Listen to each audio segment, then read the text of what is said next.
Welcome to another exciting edition of the Voice of the Call Nation radio show on YouTube. Thanks for joining me tonight. Thanks for being here. And I am the chief host, the College Genesis, giving you the most informative, educational, and a little bit of entertainment too that you're going to get anywhere on YouTube. This is like the fastest 4 hours in YouTube history. This show goes by so good. Every minute is like has you on your edge and everything like that. You got to admit, this show has it. Other shows on YouTube, I can't listen to them more than like 20 minutes before I'm like, oh man, you're boring me. Same old redundant stuff.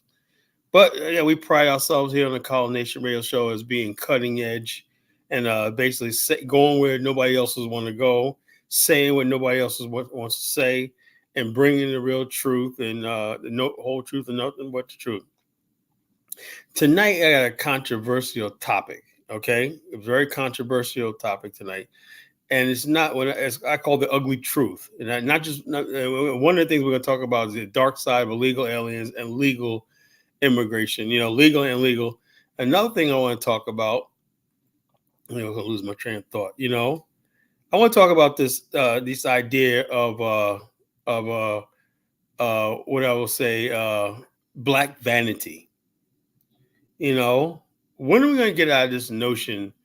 Like you could tell when somebody's insecure about themselves. They're constantly bragging or they're constantly saying we did this and oh yeah, we're so this, and then all of a sudden and the society basically is trying to stroke black women's ego up and whatnot like this. So then when they come down to the reality and figure the ugly truth is that they're not really that desired in society, And so the whole thing is, I just saw a commercial today, right? I said, this is going to fit in with my topic tonight. It's black woman, right? I forgot the name, what the commercial is about, right? But I'm seeing more and more black women in commercials with white partners, or they have white children. Children look like they gave birth to almost white children. What is that saying? And let me tell you something, folks. Back in the days when people used to make commercials and stuff like that, they knew how this was going to affect the culture and everything like that. The reason why you see so much of this interracial stuff, homosexual stuff, is because the people now who are gatekeepers are supposed to keep a society safe and balanced and everything, are young people, millennials, Gen Zs and everything. And they're saying, oh yeah, it's cool when that. It's okay to no one cares about color no more. Look, if we start not caring about color and race, we're doomed. That we have no real defense mechanism against white supremacy and white racism and stuff like that. So why are they trying to convince black women that their hope and salvation is with a white man? You got another a personality. I think it was a basketball player, a female basketball player, said, "You never seen a black woman unhappy with a handsome white man." That's what it's in their mind. That's in their mind. That's how sick they are.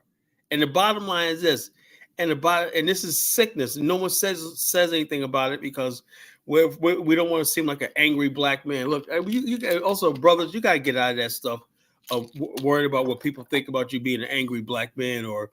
It's time to basically say, look, black women, sisters, we love you, but we're going to put you in check. This is out of love. I get it that you guys make money and you don't really need us for basic, but you really do need us, whether you think so or not. And then you can start building a community together because it's about mutual survival. But right now, and I'm saying myself, I'm going to tell you sisters right now, it is not cool being 40 years old and still single and still you can't find a man, still trying to find yourself at the age of 40. It's not cool. And I'm going to tell you the ugly truth. You look ridiculous.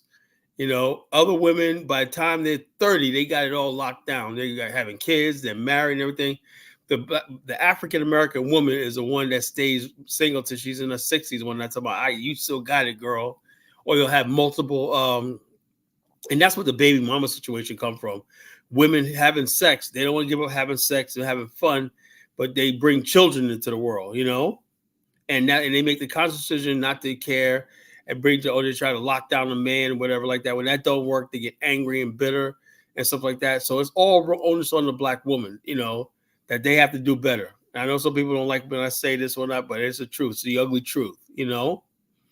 There's an ugly truth to relationships in America, and it's rooted in the problems in the Black America is rooted in the Black woman's self-hate. That's what the root of the problem is. That's the reason why relationships fail. That's why everything. That's why we got crime. That's why everything is rooted in the Black woman. And the bottom line, and I understand why it is, because she's basically being preyed on by white men. White men know what they're doing to Black women when they come in as a white savior and they're going to save the day.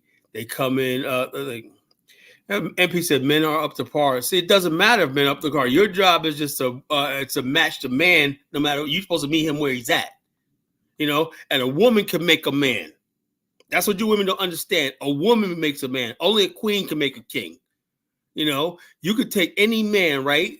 And your ability as a woman to basically mold any man into the man you want to. You could mold that man to be a great man. But Black women don't believe in themselves enough. They got so low self-esteem. They don't have it. They don't have the woman, the femininity and the womanness in them to basically take a man where he is. And when I say, look, I'm gonna build that man up, and that's the man. I'm gonna make him proud. I'm gonna be proud of that man. And when I'm gonna see what his dreams is. I'm gonna see what his heart is and everything like that. But no, you want a man that's already made and stuff like that. I'll see her Uriah Johnson even say that, right? That's why when you see these white girls and they're bagging these basketball players $1 million, you get upset. Well, those white girls were with the dude thing. No, Marisol said, I don't want to mold a pookie. Well, what makes him a pookie? What makes a Black man a pookie? It's women who basically like the pookie stuff, right? If you want a pookie, it's your ability to find a man that you can make a man. I think a lot of Black women don't understand what a man is. That's the problem right there. They don't understand and recognize a man and a boy, and so therefore they think all Black men are pookie. There's so many good brothers out there that got their head on straight. Kyle Johnson is not the only one. There's plenty of brothers out there that got their head on straight, doing what they got to do, boom, boom, boom. But the bottom line is they have to go to other races of women because Black women don't see anything value in them unless you're basically a rapper or a basketball player or you already got millions of dollars that you could blow on them. I see these videos where these young brothers got money and everything. And I seen this one video the other day where this chick maxed out this guy's credit card. We just went on a shopping spree and he didn't have no money to pay his bills. Said, look, you spent a couple $1,000 and Mary said, I want to marry a blue collar, white collar man. Most men are not in the streets. That's another thing. What makes you think most Black men are in the streets? There are only like 10%, 5% of the Black men out there, 5 to 10% of the Black men out there in the streets. The rest of Black men are out there holding down 3 jobs as they have to, So this idea that they're holding shit. That's what happens when you listen to these females out here, out here, these females, these feminists like Oprah Winfrey and stuff like that hate men and whatnot, and these Cynthia G's and everything. They have you thinking men are no good and all stuff like that, I mean, it's not even close. It's not even a percentage of men that are in the streets, So like I said, I gotta tell you women that I love you enough to tell you the ugly truth tonight. Y'all been trifling. Black women have been trifling. And much as I try to defend you and stuff like that and everything like that, Black women got to own up and take the L for their losses and whatnot because you're losing Black men. That's why they go overseas. That's why they go passport bro. That's why they overlook you. How does that feel? That hurts me when I see a Black woman and whatnot, a Black girl and everything. And I'll say the Puerto Rican girl, the Chinese girl, the white girl walks in, the brothers all give those other girls, and the Black woman, she's sitting over there just expecting to be ignored by her own man and whatnot. That really hurts me when I see that, because I really love Black women, and I really love them when I hate seeing them hurt and whatnot. But the bottom line is this, and a lot of it's not their fault. We live in a society where no one values a Black woman. No one values a Black woman. No one cares about the Black woman. And the worst thing about Black women they take advice from people who really don't care about them, but just want to use them. Use them and turn them against Black men. We didn't have much at one time, but at least we had love for each other. black men and black women. We can't build no nation. We can't build no society unless black men and black women start working together and everything like that, and working together again. And don't have to like I think about it now. Like I have a lot of female friends my age and stuff like that. They got husbands and stuff like that. But they always all my female friends and colleagues where I work with that, they all treat me like a brother, like I'm their brother. And so therefore it's like a brotherly thing. I got people at one girl I work with, right? And I was struggling in my insurance business, but she stuck with me for years but she ended up getting a regular job, whatever like that. But she just believed in my dreams and stuff like that. And she was married to him, but she just, she wasn't the type that basically like, I think, because she told me, I don't like seeing a black man broken. I see you try, you're hard. I think now I'm starting to have some success in my life. It's this late age in my life. I'm now finally having some success monetarily. I know it's out of the way, but I strive for that. But you had women that basically did not see the potential in me, And so like this, there's a lot of these women that I'm talking about, Buana, I'm not interested in them like that. They got, man, like I said, like black women got high standards, the type of black women I hang around with, they got, there was no put down against me, just that, they're just like, they want a certain type of dude. They want to do with like 2 degrees. They want dudes that's going to be in their circle and stuff like that. And I didn't measure up, simple as that. I had nothing wrong with that. Nothing wrong with women wanting their best. I'm not saying lower your standards, but it's just the bottom line is, it is what it is. How do we overcome this situation where there's an imbalance? Because let me tell you something, female sisters, right? Black men make more money than black women. That's a proven fact. Most black men are blue collar, skilled workers, blue collar and stuff like that. That's where the money's at. You got black men that are blue collar, single guys that take their money and start flipping houses and stuff like that. And they got savings, investments, stuff like that. So don't sleep on black men. 65 to 70% of black men are solidly in the middle class in America, But the problem is that middle class money that black men are making are not funneling back into building families. Women are out there on their own. Men are out there on their own. Men are spending more money on entertainment, cars, strippers, passport things overseas and stuff like that. They're not taking that money that they have and settling down with a family. Because the women don't even know they exist until they get up there and saying, what black women were saying, black men ain't got no money to travel and whatnot. They come to find out these brothers got a lot of money. You see them over in Vietnam, you see them in Philippines, and just balling out of control. It's like, we didn't know black men had money like that. Yeah, you don't know anything because you just had in your mind that black men ain't shit. You bought into the stereotype black men ain't shit.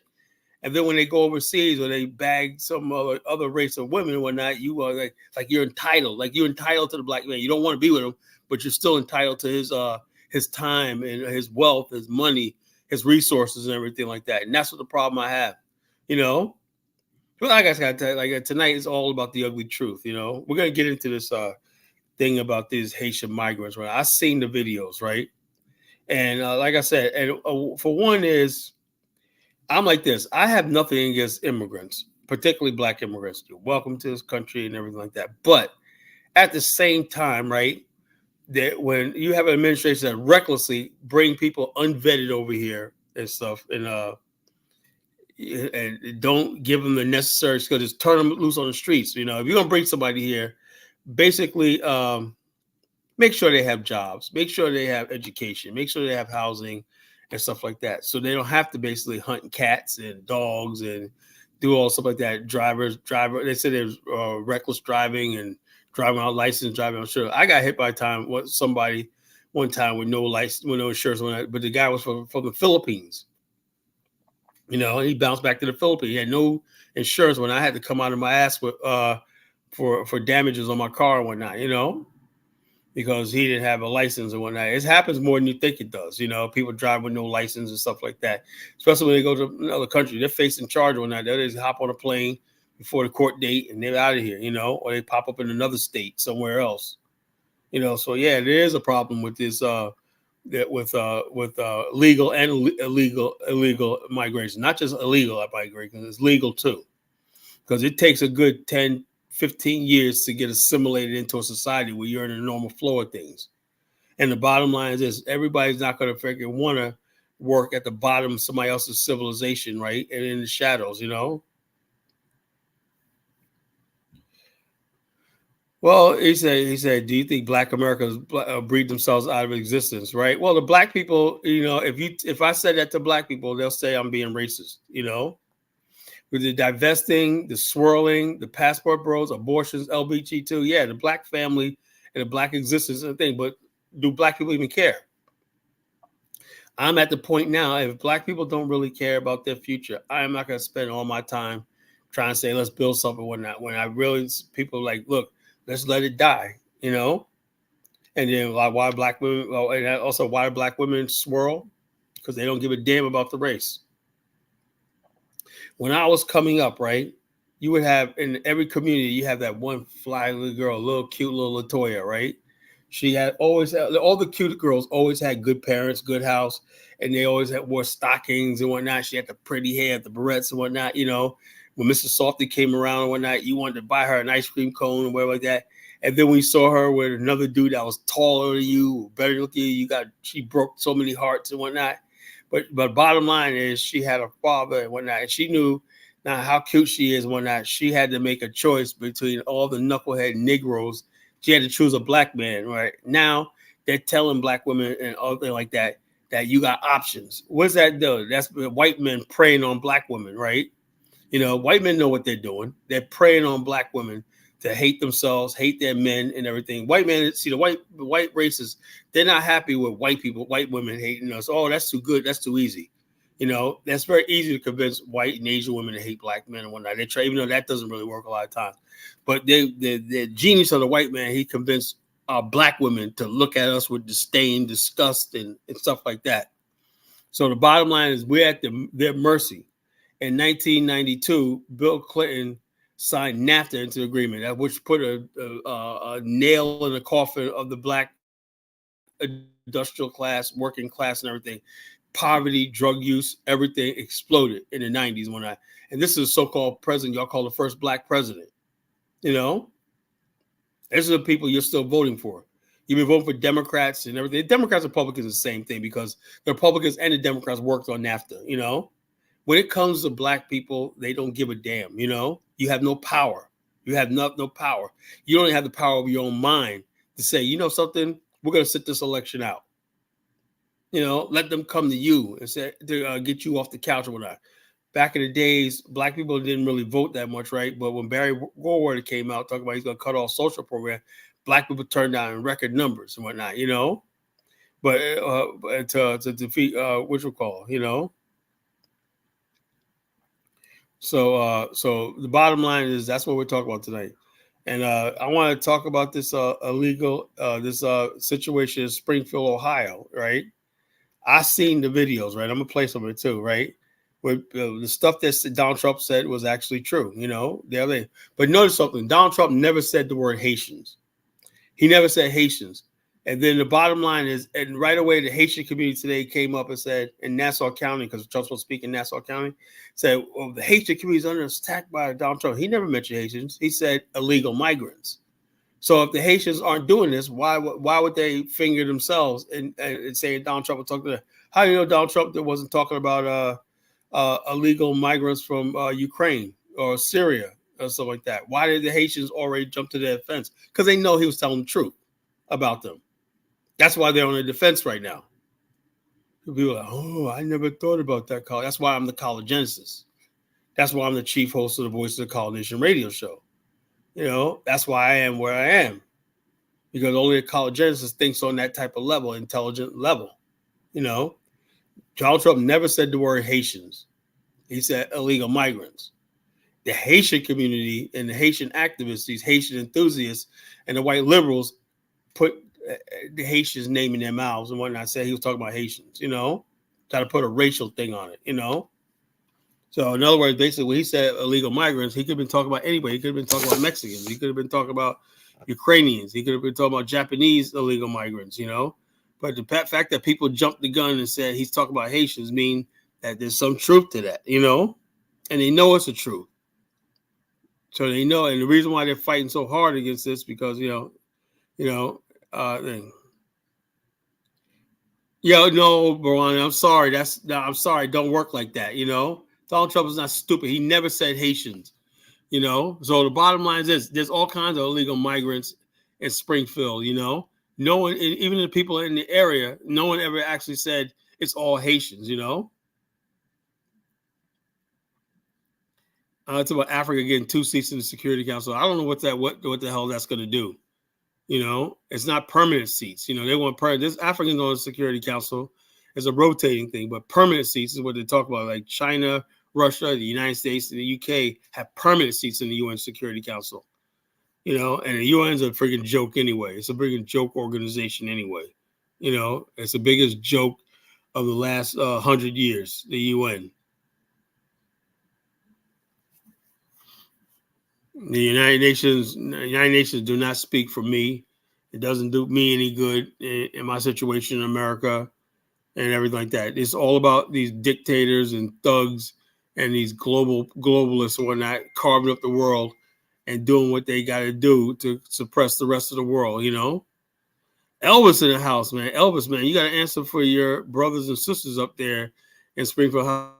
Are those Liberian natives that's eating the cats and dogs up there, Elvis, man? Come on, Elvis, man. You got to talk to me, Elvis. You got to talk to me, Elvis. Talk to me,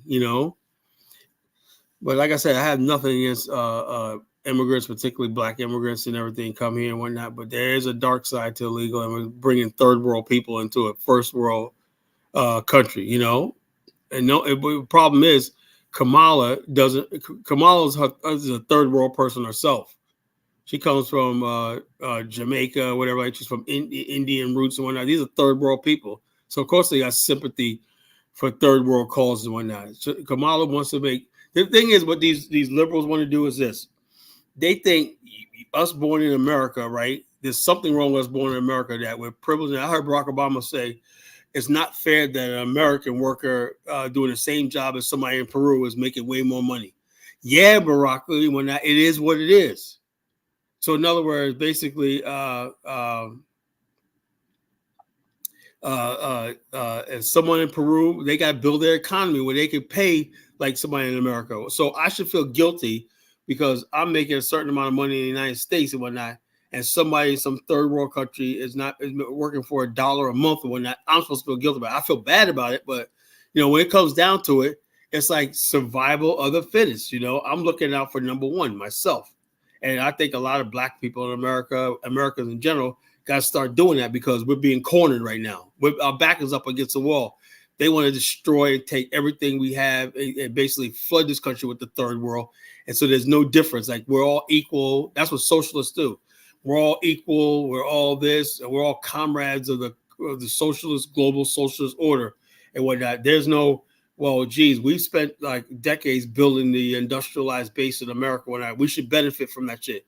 Nope, you can't do that. Whatnot, lazy people who never built anything and everything like that should have just as much access to those who have built stuff and whatnot and labored, created unions and did all the things we can, inventions and everything like that to make this country the way it is, right? And to build a black, white, middle class, whatnot. That should be going away. We should share the wealth. I'm not preaching hate, man. That's the truth. That's not hate. That's the freaking truth. You guys don't have that. I'm telling the ugly truth. You don't freaking understand. There's a difference between hatred. Hatred means I don't like none of you people. Blah, blah, blah. Get the fuck out of the country. Blah, blah, blah. But I am not going to sit back and sit back and watch everything we work for be thrown down just to appease you coming off the boat or coming off the plane. How you got here. No, I'm not going to do that. You guys come over here with this arrogance, like we're entitled to something when I want to dictate to us how we go. And now you're seeing a side of us that I told you was going to happen. Because before I didn't really care because it affected me. But I'm starting to see this. If Kamala gets another thing, when I could see Venezuelans in my neighborhood. What am I going to do? I know what I'll do. I'll shoot. I'll kill somebody and I end up in jail. Because the day motherfuckers come after me and my family, it's going to be a war. So the bottom line, this shit has to stop. Yes, American businessmen are pro-migrant. They love... America is addicted to slave labor. That's what America's addicted to, slave labor. America has never learned how to transition, build an economy where you bring people into the middle class, right, comfortably, right, and then basically learning how to basically create a living wage for the poorest people and stuff like that. It's whatever they can exploit and blood suck and everything like that. So the bottom line is this: these people that bring it over here now, you think they're going to be at the bottom of the society? We do all these jobs Americans don't want to do. Yeah, of course, because American society is about upward mobility. If your son does, if you do something one generation, the next son wants to do better than you do. So the bottom line is, what you're saying is, we should create a friggin' so I guess Venezuelan gangs. That's another thing. They want to stay blind to the fact that they are Venezuelan gangs taking over things. But no, we're not. We're supposed to be stupid. Listen to people like, but I'm not listening to any third world person talking anymore. I'm done with that. But Juana, man, you're a third world person. When I like you and everything like that, but I'm sorry, I can't listen to you. I can't listen to you because all you guys are sticking together and whatnot. You guys want to come here, you want to support each other, raping, pillaging, criminality, and stuff like that. You're trying to destroy this country from within. That's why you guys always picking fights with Black America. That's the truth. That's a hatred. That's the freaking truth. So we're supposed to sit back and like, oh no, Venezuelan gangs aren't bad because that's racist, Carla. Saying Venezuela, no, there are Venezuelan gangs who are taking over neighborhoods, Black neighborhoods, and stuff like that, and they're a mortal threat to our existence. So what you call it? The Venezuelan gangs took over an apartment complex in Aurora, Colorado. I seen it with my own eyes, and witnesses. So no, in other words, we're supposed to ignore that and basically like this. So, but when something fits your narrative, it's the truth, Yo, the bottom line is I did research the actual story. Venezuelan gangs took over the apartment complex, 2 buildings, right? The owner of the building abandoned the property and everything like that, and they just took over and started collecting rent and whatever like that. Garbage is piled up. There's rats, everything. Nothing's basically like this. I'm not vexed. I'm not mad tonight, I'm not mad tonight. I'm just basically, right now, I am sick and tired of hypocrisy, Anything time somebody says something right and everything, I'll support you. I don't have no dog in this fight, but I can't stand a lie. I can't stand a lie. And I'm saying like this: if America wants to let this country go to shit, if a majority of people just say whatever like that, I don't want to hear nothing about any complaining about illegal aliens. I don't want to hear nothing complaining about drugs and fentanyl. People dropping dead like flies. I guess, but man, that's not happening, right? The Mexicans and the Chinese are producing fentanyl and flooding this country with fentanyl, and people are drug overdosing. I guess that's not happening either, right? That's all our imagination too, So the bottom line is this, So when people basically, I'm watching. This is not the country I grew up in. I had a lot of criticism of America, right? But one thing I never will let is people who did not have no stake in this country come here and try to destroy it. I'm not gonna let that happen. I don't give a damn about no Black unity and stuff like that. If you can't come over here and join us, be a part of Black America, be part of our community, and assimilate with us, you don't need to be here. As simple as that. We don't need people here that's going to come here and cause trouble, People come over here with friggin' chip on their shoulder and something with an axe to grind and whatnot, and going to proselytize and preach to us about what we should be doing. No, that's just gone. I don't give a damn who doesn't like it. Well, this is like a day of reckoning when because like I said, and I blame Black America because we're always like this and that, but I do Black America standing down with this Haitian thing because a lot of Black people in America is like, yo, look, man, look, it's not just white people in Springfield, it's Black people too saying, look, man, and even some Haitians, Black immigrants, they're saying, yeah, man, these people Biden brought came from a gang infested world and just dumped them on our community. What do you think is going to happen with no resources, no nothing? Everything, and they're tearing the community up. That's only a smidgen of what's going to happen. Why? Because in Haiti and what you call it, I don't side with. What do you mean side with the Haitians? You side with all the fucking stupid shit that's going on. I want to side with Haitians too. I want to see them go back to Haiti and build that country up. I want the United States to stop meddling in Haitian affairs. I want the United States to stop meddling in Central America. I've been saying this for a long time. The bottom line is America keeps meddling in these countries and whatnot, you're going to have a flood of these people flooding into the country, right? and they're coming here being hostile and violent and dangerous and whatnot. They're raping little girls. They're doing all stuff like this. It's a thing. So the bottom line is this: the coward ass police. This was another thing I can't stand. I watched a video just recently, and I changed my opinion about cooperating with the police and stuff like that Now you bros out there, something? Fuck the police. Don't cooperate with them. They pull you over. If they want your ID, let them pry it out of your hand. Say fuck them. No one's violent. No, we don't hack people up. He says no one's more violent. Man, we don't hack people up with machetes and stuff like that. We have gang violence, but ordinary people don't go around hacking people up in America, bro. So that's another thing. People come here, they got fucking hatred for America. But why are you here, Bonnie, man? You believe that about America? Why are you here? Why are you in this country? Because your country ain't shit and you can't produce in your country. So you come here and want to criticize America. If you were really, now I would respect you if you went back to your own country and what you call it. No, I'm saying black people, screw that, screw that for a thing. If you get pulled over by the police and whatnot, if they don't got probable cause, fuck it, don't cooperate. Don't cooperate with them, Don't cooperate with them, If you're walking down the street and minding your damn business and whatnot, and they want to ask you for ID, screw them. Don't do it for them, right? Why? Because when it comes down to these illegals like the Venezuelans and everything, the police turn a blind eye. People coming across the border, raping, pillaging, robbing, and having guns, everything. No one does anything, right? But when it comes to black people in America, right, the police got all the smoke for black people in America, right? That's why they come over here. They can be caught driving without a license and everything, crash a car, and they get let go. So how do I look like telling my people to obey the law? I'm not saying, there's consequences, everything like that. But I'm just saying, I'm just making a case for why is it that these people can come over here when they got some privilege that you can come over here, break the law, enter this country, break the law, then come over here and everything like that. But me, you and I, we go 5 miles per hour, 10 miles over the speed limit, and they're taking us off to jail. Is that right? When you have laws got to be enforced. Either you have laws or you don't have laws. If you enforce all the laws or you don't enforce the laws at all. There's no in between. There's no lukewarmness. So I'm not going to tell black people to start being law-abiding citizens because it doesn't pay. If you're a law-abiding citizen, they look at you like a weakling, a sucker, a fool, and everything. While they're friggin' the president of the United States, the vice president of the United States, deliberately open the border up, knowing there's illegal drugs flowing in there, people dying and whatnot, breaking the law.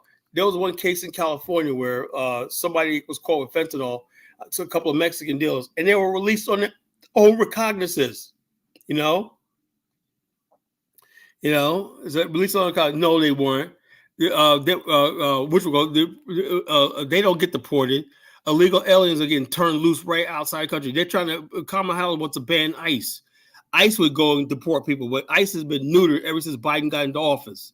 So, Buana, man, talk to somebody else about that shit,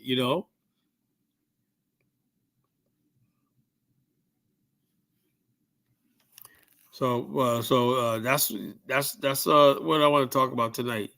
The ugly truth. This is stuff like that people don't want to hear because this is the ugly truth. It's the truth.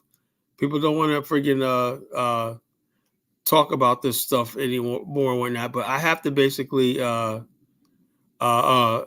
discuss this and how we can go forward instead of having an intelligent conversation. But you can't have an intelligent conversation when I have no idea how to fix the problem because you got too many people that are desperate and they're going to keep coming and everything. And it's not just jobs, right? When you dump into 20,000 people in the community, right? I work in healthcare. Just a little surge in the amount of people using the emergency room as their primary care and stuff like that. Overwhelmed. You ever go to the hospital? You know how long it takes you sit in the waiting room right now, Then we bring a lot of people in here and there's no balance. Usually we produce one physician for every 400 people, right?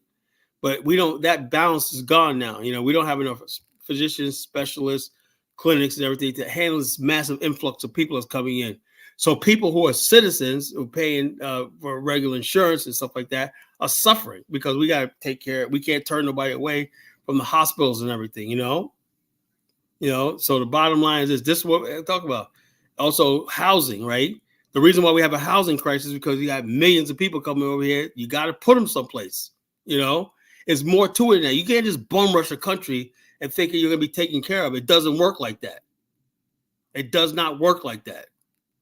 And I say, well, Carl, I do care about that because, people are shocked that black people in America talk the way I do. Yeah, we do. People automatically do. We just basically just let anything go. No, anything just don't go. Why? Why? Not because we have some moral conundrum. It's the fact that the same rules they kept put on our neck for years made us the way it is. We got to pay our taxes. We got to do this. We got to obey the law. Blah blah blah blah blah. You got brothers facing jail time for falling behind on their freaking child support. Come on, brothers, man, may lose their job or they may have lost their job and they're 5 months behind on their child support and whatnot. Guess what? The sheriff deputies coming in and locking them up. Ain't nobody caring about them. And they take pride in the fact that they got another black man locked up and humiliated because they say, oh, brother ain't no good. He's a dead, and society calls him a deadbeat dad, breaking friggin' men down, breaking black, particularly the child support system is and telling black women to be single mothers and collect child support instead of taking a husband and everything like that. And they're breaking the black man's spirit in this country, breaking his spirit down. And black women are partial to that, So yeah, Tyree, I feel bad for him, man. The bottom line, that woman wants $70,000 a month and whatnot. That's insane. That's really insane. That's really insane what they're doing to that dude. What you call Dr. Dre. He gave his wife what? It was talking $3 million a year. That's not enough to live on. What the hell kind of world we live in? This sick world we live in where everybody's materialistic. $3 million a year. Well, she didn't make those beats. That was his talent. All she did was give him a couple of nappy-headed children one night, And so the bottom line, she's entitled to all his wealth and whatnot. And basically, it's not over yet. She still could walk away with all his wealth that he worked so hard for. Is that fair? Is that fair? You wonder why men are walking away from marriage and stuff like that, right? And the bottom line is this. Black women basically could put an end to this tonight, overnight. Say, we're going to stick by, we know what you're trying to do, but they don't believe that anymore, Then it'll be family court judge. No, if I was a family court judge, I look at the situation, I'll see what the man could pay, whatever like that. I would basically tell the can you work this out as a relationship, live under one roof. We don't love each other. So I ain't actually could love each other. If you got three kids or whatnot, 2 boys, 1 girl, you could get a 4-bedroom. You stay in 1 bedroom. The ladies stay in 1 bedroom.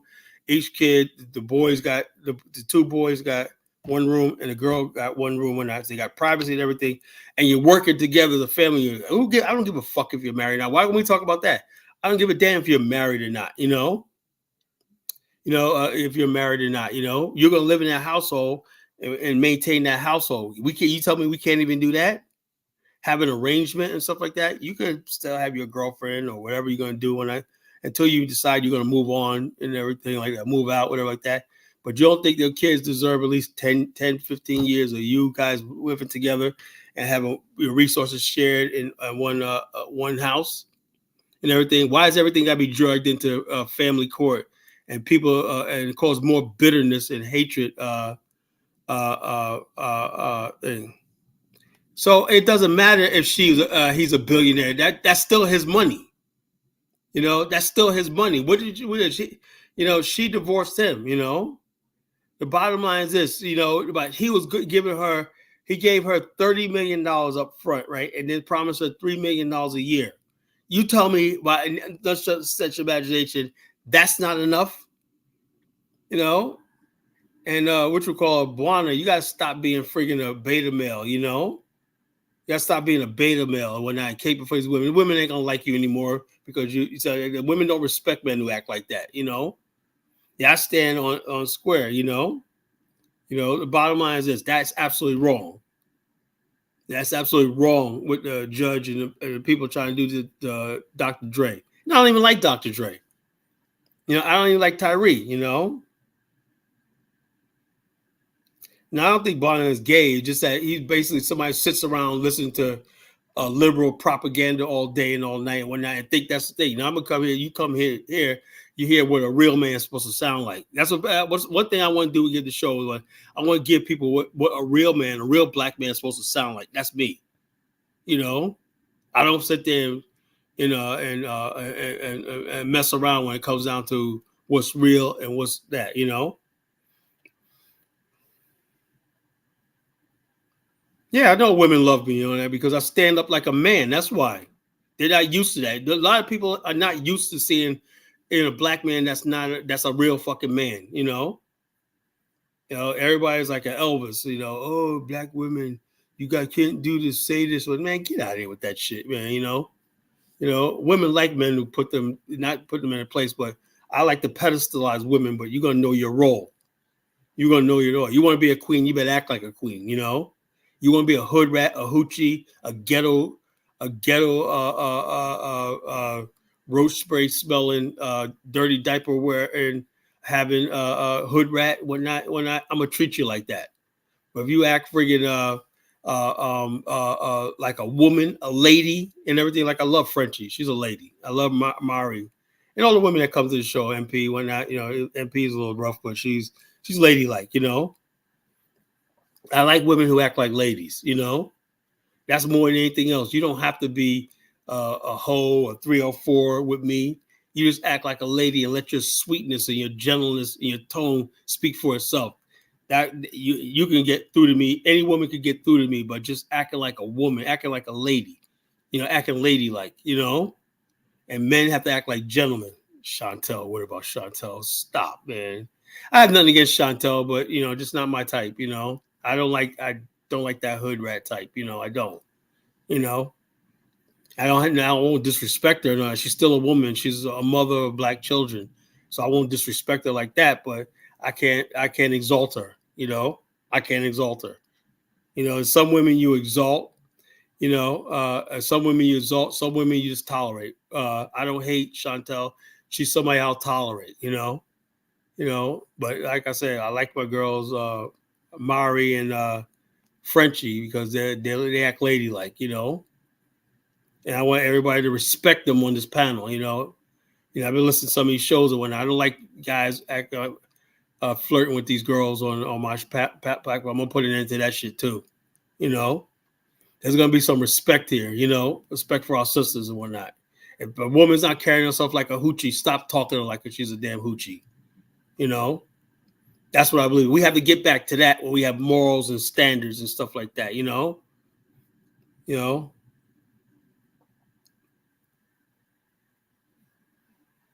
So that's what it is.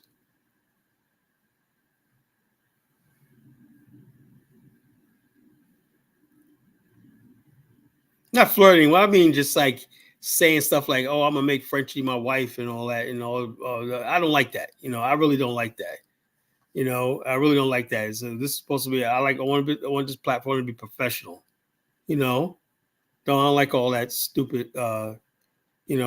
Stupid talk and when that ignorant shit talk. I don't like it. It's out of place, it's out of line, disrespectful. I want people in here. I want people to feel comfortable. I'm going to be watching how dudes talk to the women on this platform in my show. Other platforms, you do what you want to do. On my platform, I'm not going to have it. As simple as I want women to feel comfortable and safe and everything like that. So there's going to be a certain way you're going to talk to women on this platform respectfully. You could have, people don't understand. You could have a relationship. Like if people ask me, Carla, are you the brother zone? No, I just have a relationship with women that's outside of sex and stuff like that. I can have normal relationship. When you get a certain age, I have beautiful sisters that come to my house, everything like that. Nothing gonna happen. A lot of them got boyfriends or husbands, everything like that. And the bottom line is they respect me, I respect them, and everything like that. Why is that? We have a relationship, we talk about business, whatever like that. Why is it that you got black people? Hustle Smart says this all the time. That with everything is, how you could try to get somebody in the bed and stuff like that, or flirting or whatever. Why can't you enjoy of the company of a woman, right? A sister. Like she's your sister, you know. You don't see her as your sister, and basically, you know, hey, look, she's gonna tell you certain things, blah blah blah. Why is everything got to be romantic and stuff like that? Why can't we just be human beings and treat each other like we're basic respect? You know, we don't have it in us anymore and whatnot. We used to have a time where black women were comfortable around black men, and also you act a certain way when you have a married woman in your presence. When not a married woman is a married woman, you respect that. You respect that institution of marriage, And Jamal said to me, like, he said, "Carl, you're a conservative. You believe in marriage." No, I respect the institution of marriage. I respect. You got your married woman and whatnot. You have no business. Certain things a married woman does, certain things a married man does and whatnot, and certain conversations you don't engage in as a married woman, married man. We have to get back to the morals. Right now, Black America is led by people who have no morals, no principles, no anything, No, we're not part of the animal kingdom. We're freaking human. That's another thing. People are like, we're part of the animal. No, that's the problem. People think we're part of the animal kingdom and all this kind of stupid stuff they be telling us and whatnot, And bottom line, and that's the mentality of a savage, We're part of the animal kingdom. No, we're higher beings than the beast. We evolved from beasts to human beings. We have thoughts, we have passions, we have desires. We can love, we can hate, we can do all those things. Animal kingdom don't do that. It's all about survival. But it's like I said, I'm glad Waterman said that because that's the way a lot of people think. We're just all animals. Anyway, there's no consequences. There's no God, everything like that. Whatever you feel like doing, just do it. It don't work like that in the real world. You see the consequences of that, our culture that we're in. Yeah, there's got to be some rules set down to have civilization. Or leave that word civilization out your mouth.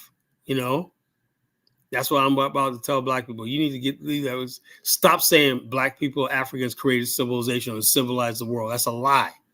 That's a lie from the pit of hell. Nothing I've seen in our race and the way we are right now, civilization, stuff like that, will be in our cultural DNA. The fact that we're going through stuff, whether it's here in America or in Africa, when our basic stuff that we keep failing in, when it shows us that we do not have the DNA markers of a civilized people. So we've been lied to all these years about our so-called great advanced civilizations and whatnot, because if we had civilization that was great and whatnot, we would be great right now. People don't so pop up out of nowhere, be great. When you see Italy and whatnot, you go to Rome, you see the Roman Empire like that. When you go to China, whatnot, you see the Chinese, whatnot. You go to Beijing and stuff like that, you can see ancient China. You go to Japan, you see the ancient lands of the shogun and the samurai and whatnot, and all the Japanese writing and the art and stuff like that, No, I don't think we're civilized. Brian is always civilized. No, we're not civilized. Are you kidding me? No, we're not civilized. And that's what I say about the what you call the situation with Black America, whether it's the illegal immigrants or Black America. We're not civilized. If we were civilized, we would have more. We'll be doing more. We will be going through what we're going through right now. Yeah, we should be winning in Africa. We should have a global banking system. Global trade. We should be like Asia right now. Billionaires popping up every day in Africa, doing all kinds of stuff. Young men in their 20s, becoming millionaires and whatnot because we have societies that are so freaking well organized and everything. Every society in Africa is in chaos. We're not civilized. We're not civilized because we don't want to be civilized. We think we're civilized, and we basically put the bar down so low. What we call civilized is basically one step up from being beast. Like you said, Juana, we're all animals. Well, civilized man thinks higher himself. That's why you study the Nation of Islam. When a lot of people didn't join the Nation of Islam. Why? Because the bottom line is those things that the Honorable Elijah Muhammad said. To be civilized, you got to do this. Civilization, you have to do this, and they have the fruit of Islam and stuff like that. The Nation of Islam was taking Black people out of the thing. Yeah, Rome fell apart because of degeneracy. Yes. The degeneracy fell down. But at its height, Rome had laws. They had everything. They built a great civilization. It lasted, but no civilization lasts forever. America's going the same way as Rome. When you have degeneracy and everything is normalized and everything, and People don't care about the rule of law and everything. That's the same thing that can happen, right? It's going to happen right here in America. The fall of Rome. No civilization is invincible. You can only keep what you can hold. So I'm going to put the link in the chat room in a minute on that. But I definitely want to talk about this situation in Springfield, Ohio. What's your opinion? What's your opinion on it? I've seen the videos, and I don't want to have to play the videos, because it's really disturbing. I seen a man, a black man, I guess he was Haitian, whatever like that. But I can't see our people doing shit like that. Walking with beheaded. First of all, those aren't ducks in there. Those are geese. Those are Canadian geese. Now I said this before on this show, right? When I first started doing this, right? That I used to go to this park, right? So I don't know the racist people there in this neighborhood. They took the park bench out because I used to go there every day, right? Smoke a cigar. And I used to have my little friends in the neighborhood, the little squirrels. I used to go there, throw popcorn to the squirrels and the geese, right? The geese were like thugs one night. And I go there and like they look at me like, what the fuck you think you looking at? They be eyeballing me like, what the hell you think? Those Canadian geese are something else. They will run. They will pull up on you in a minute, right? And say, "What the hell are you looking at?" I'm like, "No, I'm good. I'm good. I'm good." They walking by all slow and whatnot. Yeah, French people eat geese. I don't care what French people eat geese or not. In this country, bro, we do not eat Canadian geese. And people say, "Oh, French people." Go to France then. Go to France then. In our country, in our civilization, we do not eat geese. The French, I don't know if the French are civilized, I have no idea. I wasn't civilized if you basically take wild geese and start eating it and whatnot as a means of survival, you ain't civilized, France, I know there's some people that hunt duck and stuff like that and game for a sport and everything. That's one thing to have a sport.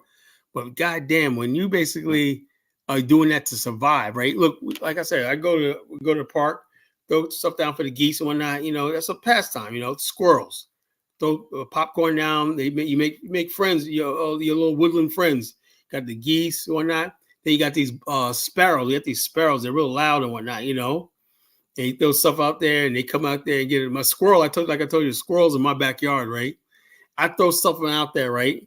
And the squirrel looks at me like, I don't care. We're not going to be friends forever, And so they wait till I go inside, right? And whatever I threw out there, they go run and start gobbling up and whatnot, And then they come back outside, right? After eating, I'm like, dude, I saw you eat it. You got to admit, I'm your friend, Mr. Squirrel. They look at me like, what are you looking at, We're not friends. We're not, but you ate my shit, You ate my shit. No, I didn't. I ain't nothing to see here. Wiping his whiskers off or not. Ain't nothing to see here. Nothing to see here. But that's what we do. We have fun with our little woodland friends and whatnot. For God's sake, I'm not thinking about putting that squirrel in a pot and eating it, If I want to eat something, I'll go to the supermarket and get whatever I want to get that's been domesticated, raised, chicken, that's been on a farm, everything. Mankind stopped hunting and gathering 10,000 years ago when we start domesticating our animals to eat or not. Because why? Because animals that basically in the wild will not carry parasites and diseases and stuff like that, So the bottom line is Zongo, like I said, we got to get rid of people like Zongo. They pretend like they're civilized, but they're not, eating alligator and whatnot. Yeah, Like I said, what do you think about this, man? Like I said, people want to defend all this stuff like this, It's pretty disgusting. Okay. It's something because most regular Haitian people don't do this. They don't. They don't. They Right. never would. They would. They would normally. They'll get the degenerates. That's where they. But I want to know who eats raccoons. No, it's possums. It's possums people eat. They make possum soup.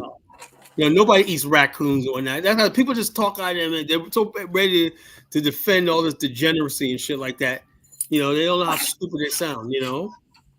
Oh man, it's not. Nobody eats raccoons. It's possum you're thinking about.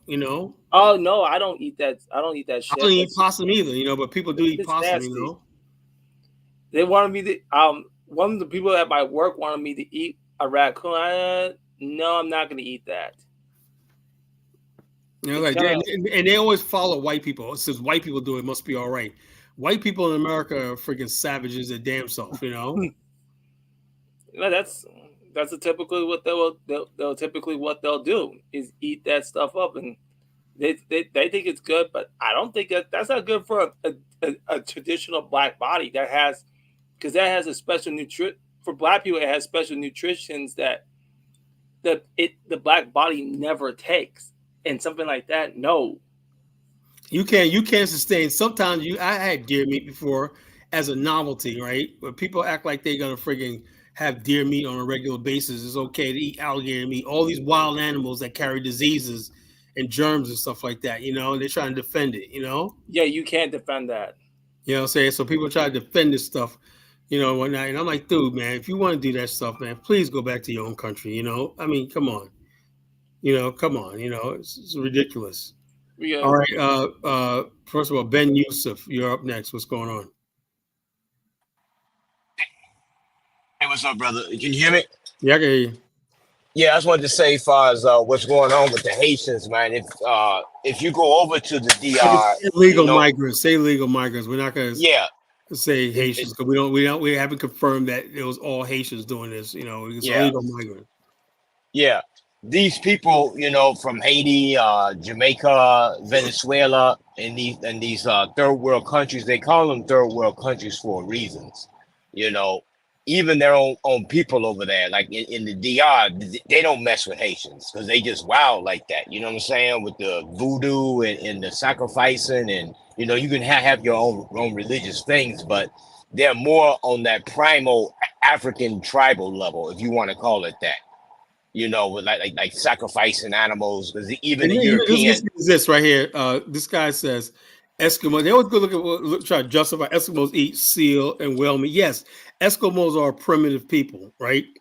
Exactly. Out there, they're still hunting. They live in a different century. No Eskimos are not civilized. And so they live in a different century, right?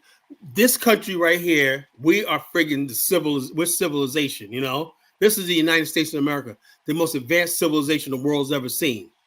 And people want to bring their third world friggin' disgusting ways to this country and call it a thing. And try to justify, well, somebody eats alligator here. Well, we don't give a damn about that. The norm in America is this. If you want to go down to the Florida bayou and eat that stuff, that's fine. But in the middle of friggin' Springfield, Ohio, right? Canadian geese who flock down there every day should not be worried about getting killed and eaten by human beings. We're not that type of people, That's insane. And even with the thing in the bio, those whites that do that, you look at them, they almost look like cavemen. They're all savages, They're all basically savage. People think because they see white people, they must be civilized and whatnot, Yeah, they always choose the lowest common denominator. So when you coming from from these places to the west, which is the height of civilization, Canada, Germany, over there in Europe, it is what it is. So it's going to be a clash. Even with them Arabs coming over to Europe, they're throwing them out. The Arabs are trying to come in there by train. They said, no, y'all gotta get the fuck out of here, man. Yeah, and they treat their women like shit. These third world countries also. So all these black women that are champion for these immigrants, they treat their women like shit. They can beat the shit out of their women over there, and it ain't no police for you to call. It ain't no family court. It ain't no social programs. You know what I'm saying over there. All right, Buana, man, what's on your mind? Yeah. So Kala, you say that you say that you want the show to be professional, and you talk about having a certain standard, and I respect that. When you mention the immigrants saying that they are causing strain on the population, on the local population, it is. I could understand that. You deny that? Yeah, you can't. No, I can't deny that. You cannot just dump 20,000 people in an area and just have nothing to say to the residents. That is very unfair. You are causing strain on the social services. The reason why is, I mean to interrupt you, is because people like Kamala and Biden live, and you see what Biden sees at a beach, he has a mansion and whatnot. He's not affected by this stuff, Sure, completely detached from this stuff. And like I said, a lot of black people, white people are starting to resent this shit, Yes. So that is, when you make statements like that, that is a legitimate concern. That's legitimate. And I would and I have nothing against immigrants and stuff like that. Come here, whatever Yeah. like that. If there's an orderly process, you know, I'm trying to bring my wife over here. She's gonna be an Yeah. immigrant, you know. Yes, The yes. The bottom problem, line is just and Donald Trump's wife is an immigrant as well. I right. think You know, people so forget nobody that has from time power to time. immigrants, but you come over here the Yeah. right way, and you have to show something. But people have made it in their mind, because I have no idea. Maybe Black America said that you don't have to respect this country when you come here. You know, you just take, and disrespect and everything. You disrespect the laws in this country. You disrespect the people here, particularly Black America and stuff like that. And they have no respect for nothing, you know. And people start to say, I would say it's been my experience that immigrants usually are law-abiding citizens. But that's yeah, neither here nor there. these wave of immigrants that are coming here now, they're emptying their jails, their prisons, and stuff like that. It's not No. Hold on, no, Carla. That statement you make right there, that they're emptying their jails. The person where I come, see, I trace the source of things, right? Right. Where I came from was Fidel Castro. When Castro the flushed the toilets, with the same playbook. Right. They've been using this for decades. If you want to, Mexico's been exporting their poverty to America for decades. You know. Yeah, the Australians did it yes. with Australia. I mean, sorry, the UK did it when they put all their convicts to Australia. This has been going on. Get rid of the colony. America, and how is a penal colony. Just like America. America was a prison colony, right? They dumped all the insane asylums out. They emptied their insane asylums in Europe, in England, and shipped them over on the Mayflower to America. So this is nothing new, you know? Yes, and there ain't no damn pilgrims.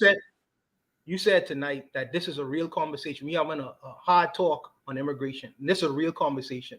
So what America doesn't tell the local population is America needs third world immigration.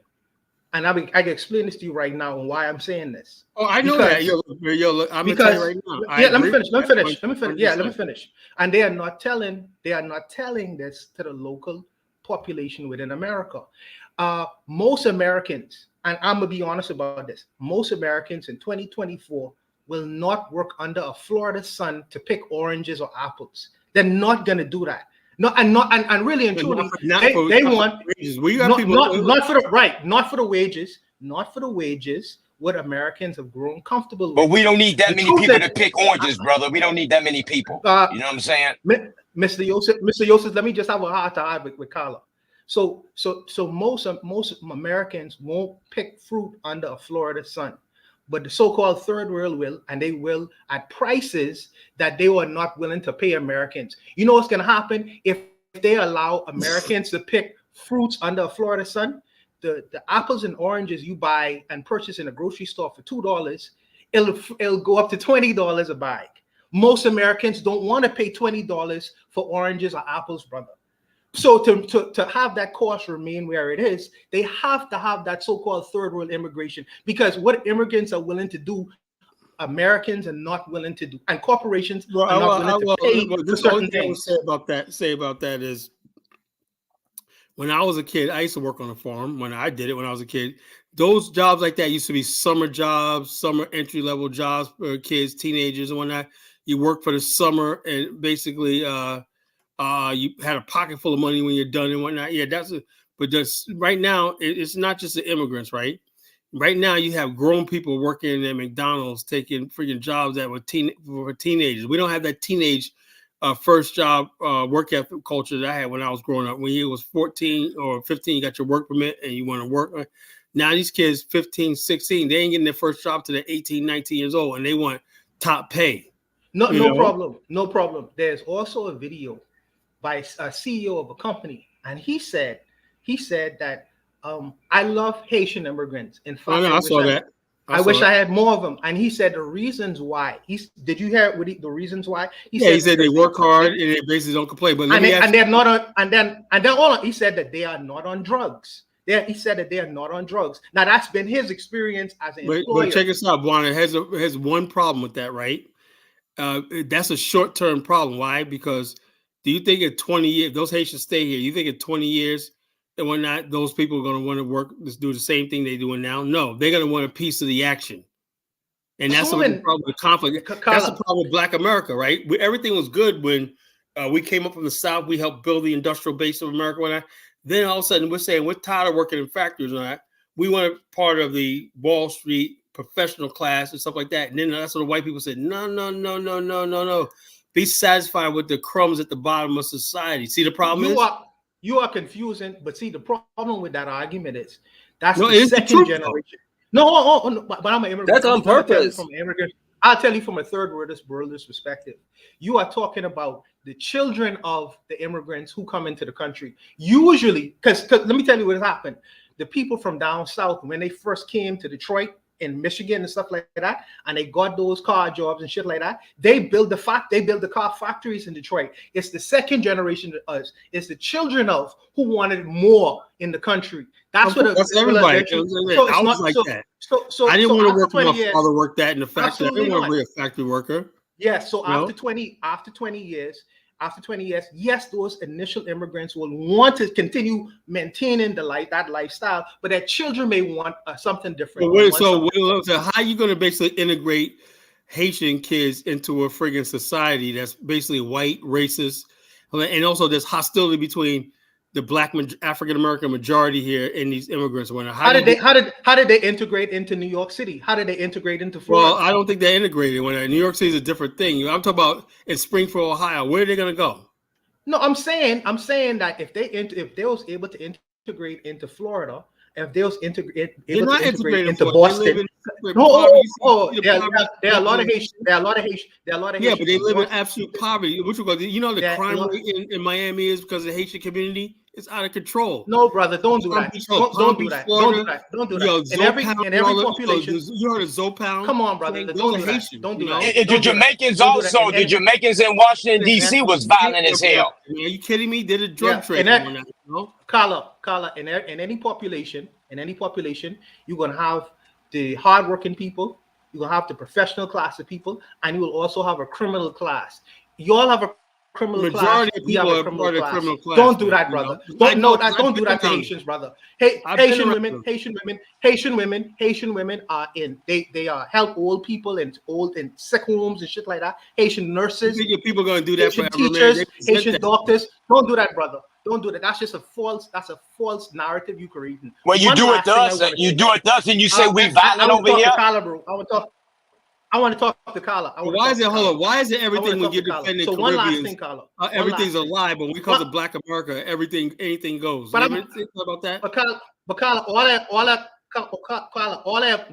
I am doing is presenting an alternative perspective because you have an American story to tell, but I have a Caribbean story to tell. So we could have a conversation across one another, and then we could get our facts straight. I'm not condemning Americans. I'm just bringing an alternative perspective because your perspective about Caribbean and immigrant people is wrong. That's just wrong. Is that wrong, brother? The Caribbean is a whole house. The Caribbean is a whole house, brother. The national GDP is ass. That's all they sell over there is ass in the Caribbean. So Carla, it's a whole house. So Carla, again, I wanted to clear up one specific thing.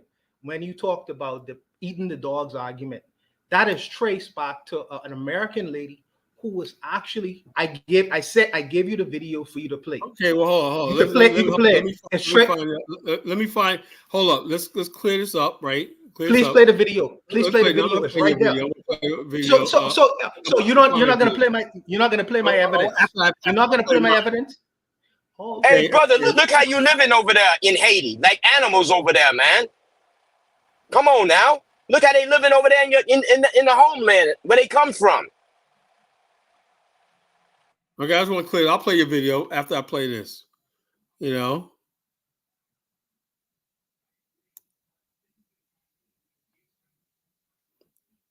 So what you call now? There's pictures of a guy carrying a geese. You're gonna tell me this is Photoshop? A guy carrying a geese is not a guy eating the geese. You don't know where the geese came from. He has a geese. Bought that geese. With it. He doing special argument. You special pleading, brother. You don't even know if he's an American or not. You know nothing about that. Well, that's another thing. People play my video. And I guess he's African American. I guess now he's African American because you don't know who he is.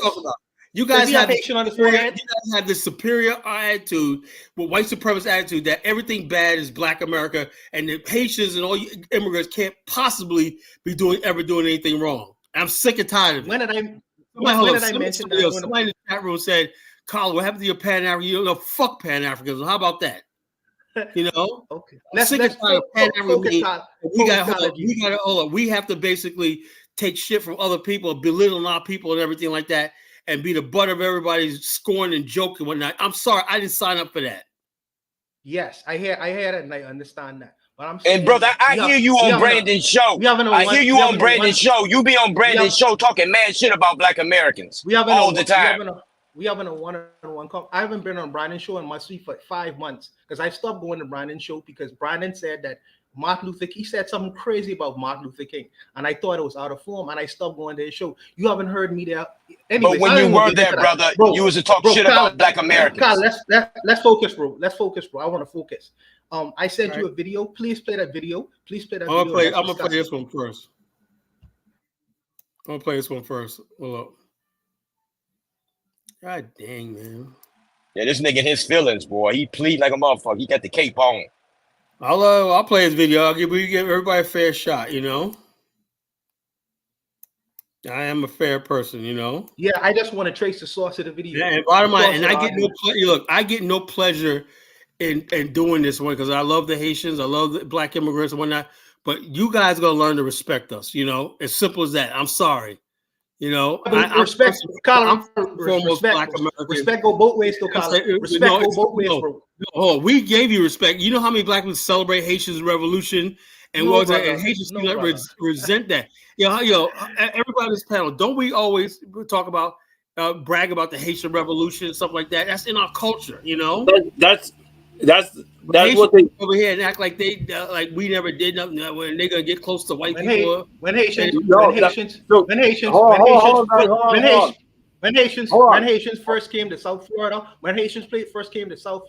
Haitians them was getting robbed, they was getting killed. Oh what? They were also robbing people too, and in New York City too. And you know I grew up in New York. They go back home then where it's safe at, nigga. We rob motherfuckers out here. That's how we get down.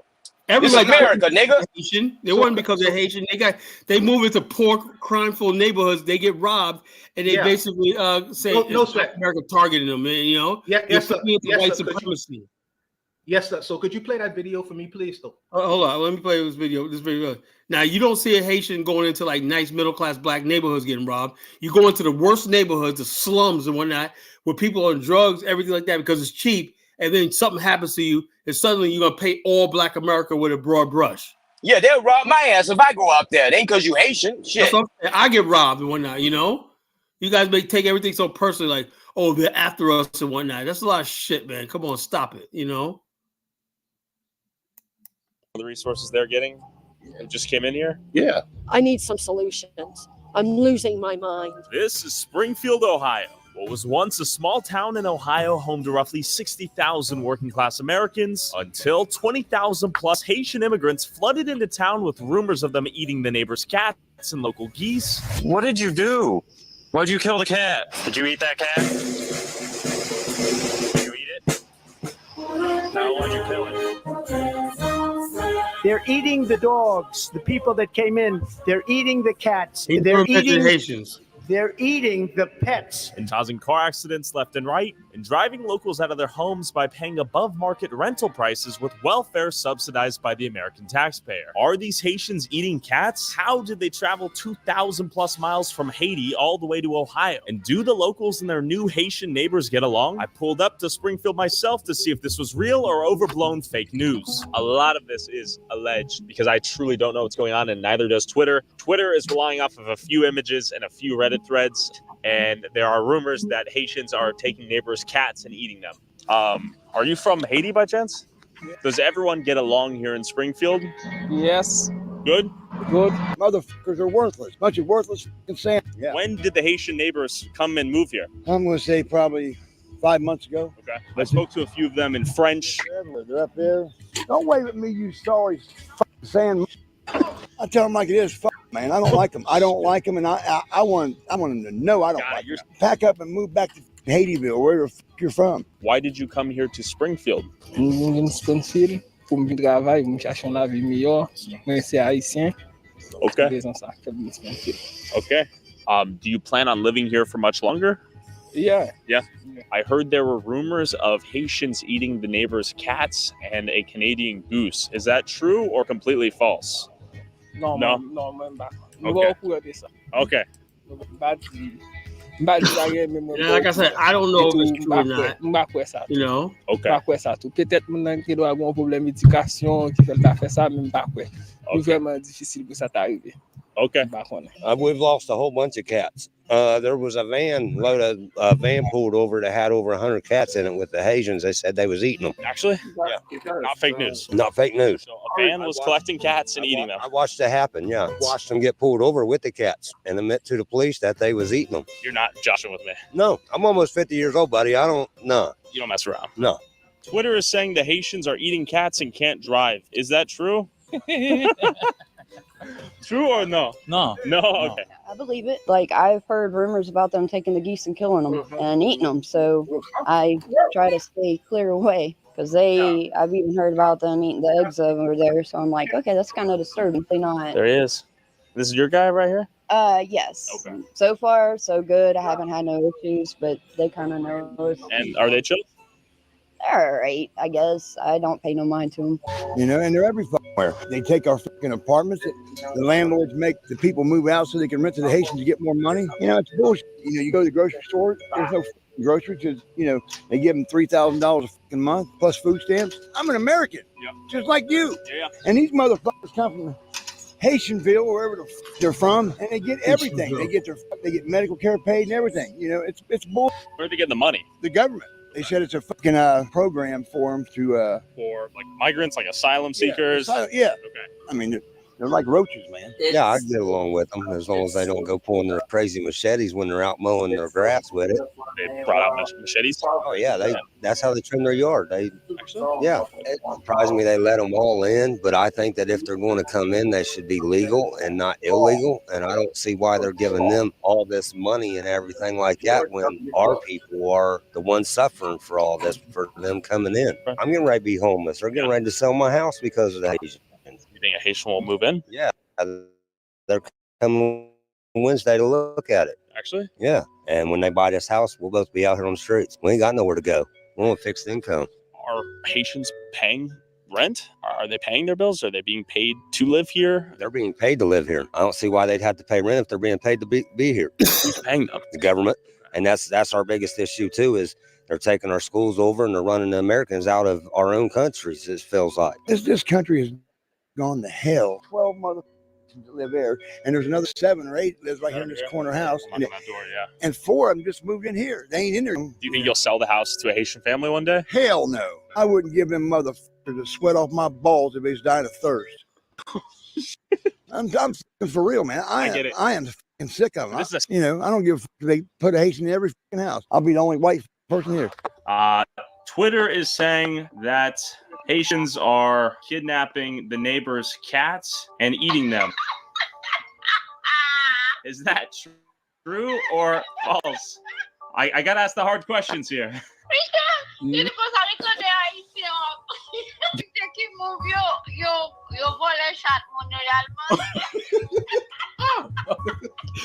don't know. No. Okay. Why is everyone coming here? Haïtien vient ici pour travail, mais manger chat, non. Parce que non, pas manger chat, non, chat, non. Si nous besoin viande, manger viande, aller dans Walmart, nous acheter, mais manger chat, Haïtien, pas manger chat. Okay. Why did you leave Haiti? Moi, j'ai quitté Haïti parce que dans le moment pays, si on petit gens un problème politique, des autres qui passé, j'ai juste essayé quitter jusqu'à ce que ça arrangé pour me retourner dans le pays. Barbecue? Civil War?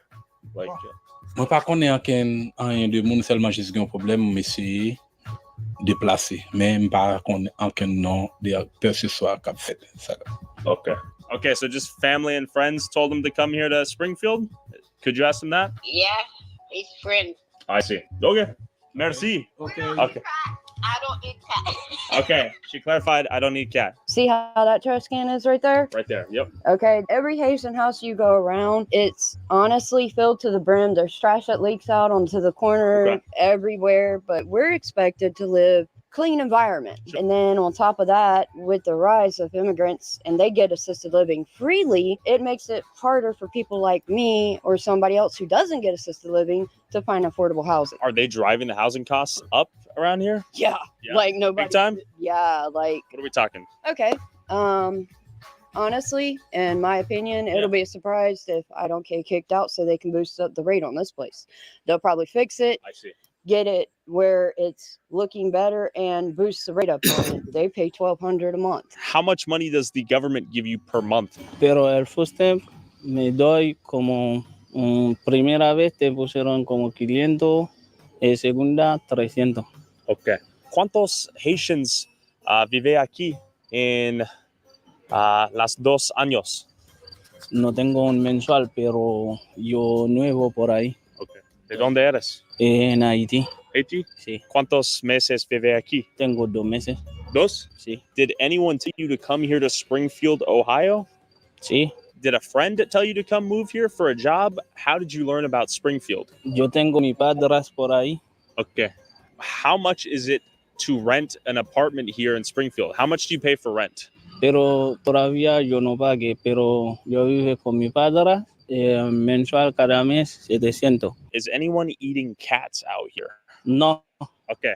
Falso. Falso. Falso información. Okay. Do you know many other Haitians here? Yes. Yeah. Big community? Yes. Yes? Okay. And why are so many Haitians coming here to Springfield in particular? Apil Haitien vini sit lan, se paske yo di sit lan gen job Haitien, debi li vini la ka travay, sa vin permet ki gen lot Haitien ki vini. Se rezon sa ki fa apil Haitien vini lo isi. Okay.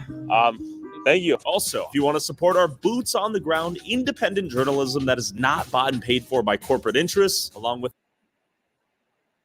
Can I comment on that? Yeah, hold on. Give me 1 second. Why don't you play the video I sent you, Carlo?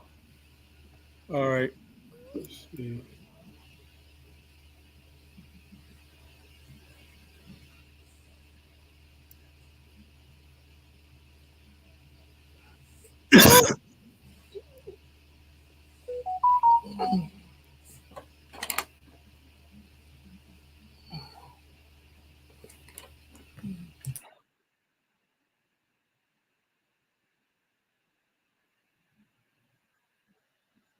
Before eating it.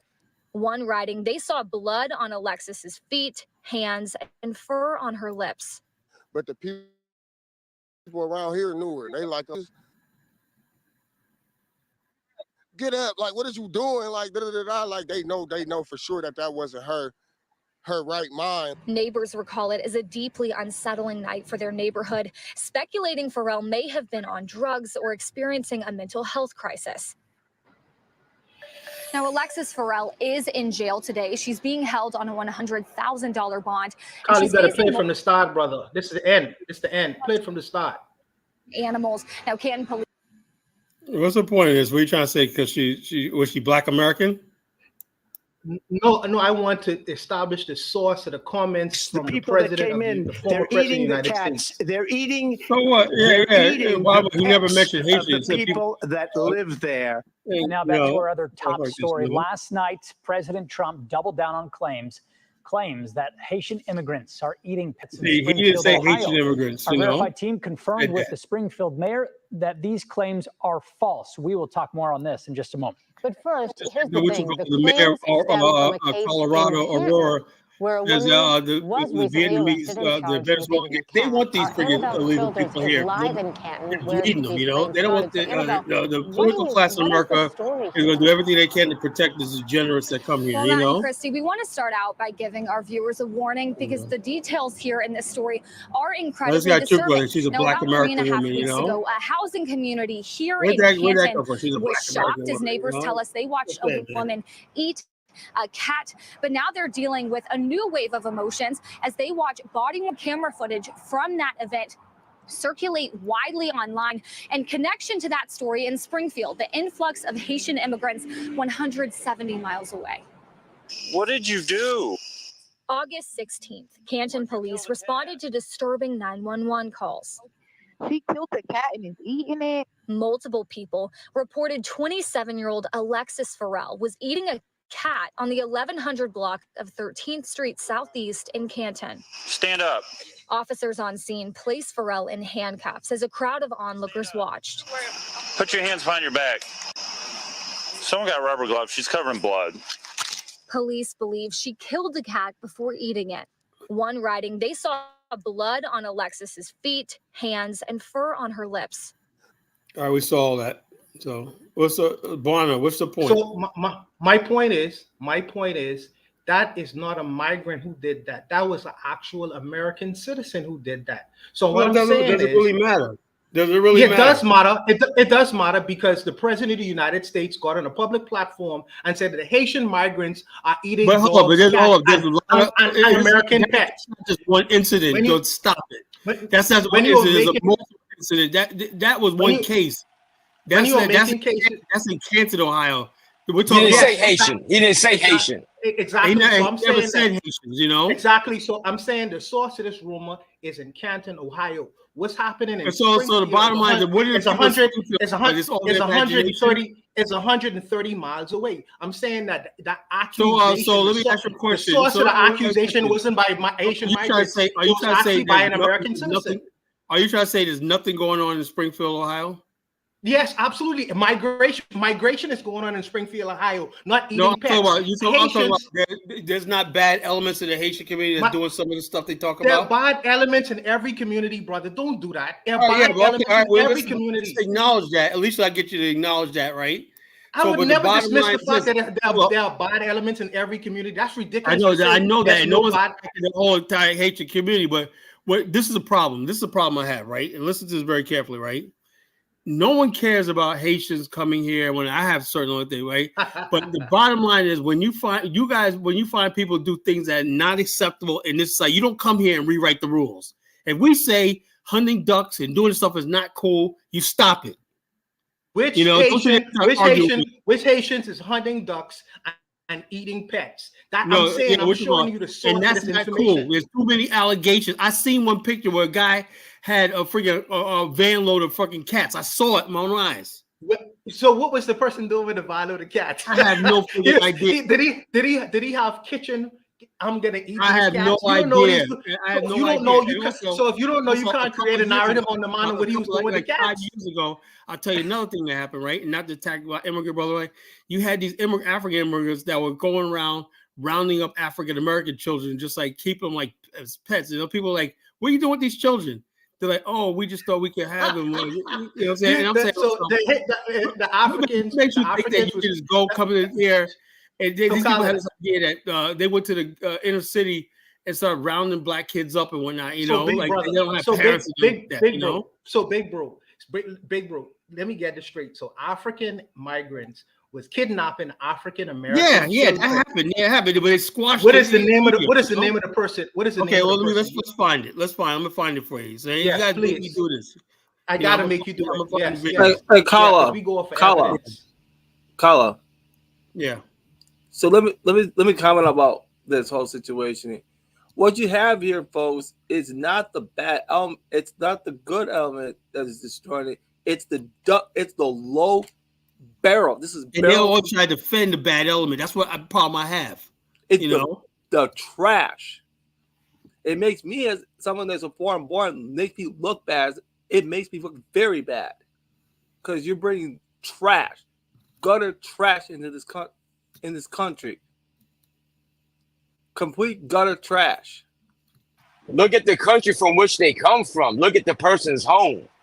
You know what I'm getting at? And so if somebody has rats and roaches all in their house and trash everywhere, what do you think they're going to do when they move in your house? Good evening, brothers and sisters. Not very good. How you doing? Oh, brother, what's on your mind, Dollar Bill? I see you guys in a heated debate, man, and we being rough on the Haitian brothers and sisters. Yeah, real brothers and sisters. When you do foul shit, man, I gotta call it out. Yeah, when you come to this country, right? And the bottom line, because when you go to their little country, when they make you follow the rules, do all the stuff like that, they don't want to hear nothing like that. So when you come here, you got to follow our rules. You know, simple as that. Can I say something? I don't want to break up the change of thought, because I was listening to the brother as he began to talk about immigration and the fact that American business needs immigrants. I think that's a lie.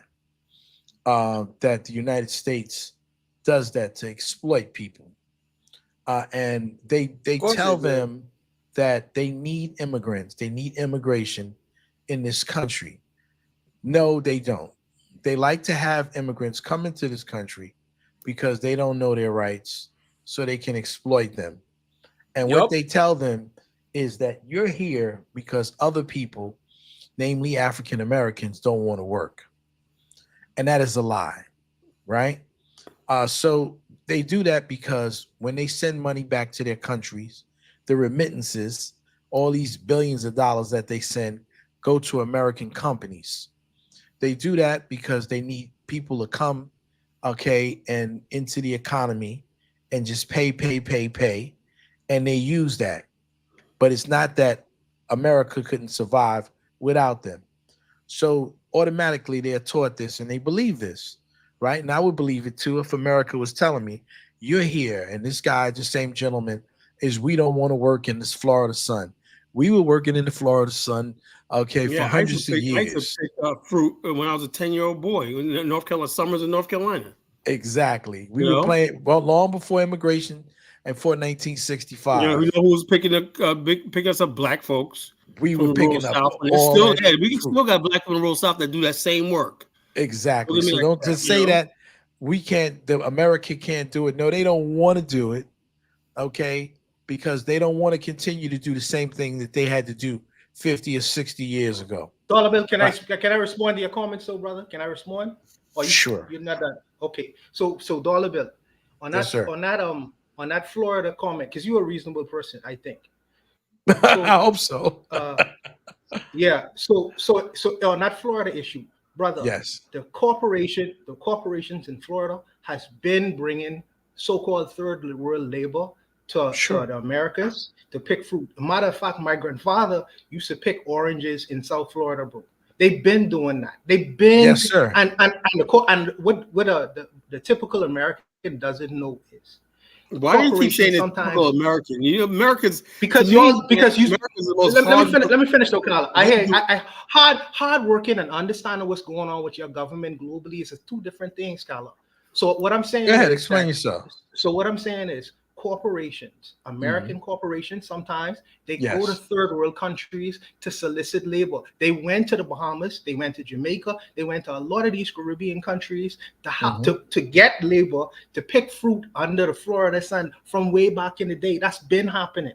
That's been I'm saying happening. To you. No, let me finish. Before 1965. Before my grandfather is dead and long gone. They've been doing that from way back in the day, bro. Way before any immigrant came to America, because my family was in Florida. Before any immigrant came to America, and we were picking oranges. Brother, we was see the thing what you might not realize is that there has always been an exchange with the keys of the Caribbean and South Florida before this whole immigration thing was even an issue. I didn't say that it wasn't. No, I'm saying you keep on mentioning the time 1965 before 1965. Right. I'm saying that 1965 with what I'm saying immigration. Yes. But even if it was early in the 1920s, much earlier than the 20s, bro. They go back. We were slaves in this country, and we were able to pick all of the stuff that needed. We didn't need to immigrate anyone into this country. Brother, listen to me. Let me just say this. To say that you had to do this because Americans refused to work is a lie. Now you got because you were saying Dollar Bill. Listen to me. No, listen to me, Dollar. 1 second. No, 1 second. Relax. Just 1 second. Remember, because I'm listening, right? I didn't say anything. I've been on here like a half an hour just listening. You said that they said that the people are not on drugs and they can count on them to pick the fruit, right? I'm telling you, we're all on drugs. Black people in America are all on drugs. I'm telling you, I heard you. No, but Dollar Bill, that person was specifically in a and from. I heard the interview, man. He never said that people are on drugs. He never said that. Dollar Bill. That person was specifically a CEO in Ohio. Yes, I agree. Let me tell you what he said. It had nothing to do with anything. Let me tell you what he actually said. It had nothing to do with anything. Let me tell you what he said. Let me finish. Nigga, calm down, brother. It had nothing to do. I'm telling you, I don't have to drop you down, man, but let me speak. You know, what he actually said was, and I agree with him. He said the Haitians are hardworking. They'll sleep at this thing to get the work done. Yeah, that's because they're in a situation of desperation. And he said they're really never on drugs, whatever like that. He didn't say the other people on drugs. He said they're rarely ever on drugs. You get fired if you're on drugs. Well, that's what I said. In America. You said the people, the other people were on drugs. He said Haitians never said were that. not on drugs. Anyone listening to this can rewind it and see exactly what I said. But you were implying that the American workers are all on drugs. That was specifically in Ohio. But yeah, but your implication was I'm not talking about picking. You were implying that the American workers are all on drugs. That's why they had to hide it. How do you know what I'm implying? But that's what you said. I'm going by what you I never said. had mentioned what the guy said about drugs. It's not what I said. It's not what I said. You can't tell me what I'm implying, bro. How could you do that? You can't. Okay, that's all. That's what you said. Right? Okay. No, I said that let's clear this up. CEO worker. Hold on. Right. This is what I think you said. You know, if you want to change your statement, that's fine. Right. No, this I'm not going to change my statement because I didn't say the Haitians are hardworking, which I agree with. They work harder and longer hours and stuff like that. I agree with, because the bottom line, well, he's probably paying everybody else. Nobody's going to do it but the Haitians, right? And they work harder. I work with Haitians. They do work hard. You know. No one's gonna type about it. But the same thing is that there's nobody on drugs or whatever like that. You know, something when you work in machinery, what he's talking about when you go machinery, right? And he's not talking about hard drugs or whatnot. He's talking about a lot of them won't fail marijuana tests. If you ever worked in a factory before, you get these random ass tests, you know, that they say, hey, I need you to go to the lab work and do a piss test. Out of nowhere, they don't give you no warning or nothing. If you fail, you lose your job. He's saying you could do that with Haitians because they never on drugs. That means they don't smoke weed and stuff like that. That's why he didn't say that everybody was on drugs, like they're hooked on heroin and shit like that, as you was trying to imply. Interpreting something that I never said. Marijuana. Never ever said. People do marijuana and still do a good job. See, the thing is that people have this impression that immigration is needed because the African American, this is not just from Haitians, this is from Mexicans, this is from every other person. That the implication is that African Americans are not suitable and do not want to work the job, so therefore they have to go out and get immigration. That's not the truth. Can I say something? They want Dollar Bill. Yes. I think that was Bowana. What he's saying is absolutely correct. In that community, for example, 1 second. What happens in that community, especially in Ohio, right? Places like Dalton and Cincinnati, there's a epidemic of drug use in those communities, right? So a lot of people there have had history with drug. Right. That town is a dying town, and there's companies that are looking for labor, and a lot of people in those communities have a drug issue. So that CEO, a white man, is not saying that it's the black folks who are on drug. That town is mostly made of white people. Was implying that there was the black people on drugs he's talking about. No. He was saying that the workers, not the black people. That town is mostly a white town. Talking about people who don't want to do the job. You know, they're not talking about white people. We're just talking about no. They're white people. This is Elvis, right? Right. Elvis. This is Elvis, right? Yeah, this is Elvis. What I'm trying to say to you, I'm not saying that he's incorrect about people. I know there's a opioid epidemic, but that's not what I'm talking about. What I'm saying is the pervasive attitude that most immigrants are taught that they're here, especially if they're doing manual labor, is because they can't find enough African Americans that are willing to work.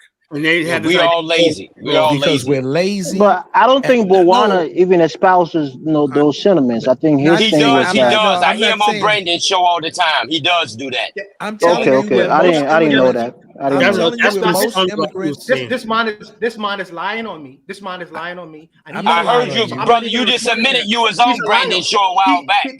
This man is a liar, and he can't give me evidence or nothing what he says. This is the reason why I'm not even addressing him. He's a liar and a bigot. I'm not interested in nothing. The chat room, you admitted you was on Brandon's show. I'm not interested in nothing what he's saying. Who's a liar and who's a bigot? This guy Ben Yosef, he's a liar and he's a bigot. I'm not interested in well, nothing. Did you not admit that when I brought it up, you were on Brandon's show that you're not on there no more? That's all you did was talk shit in the comment section. Ben Yosef, what did he say that was offensive to you? Hey, Ben Yosef, what did he say that was offensive?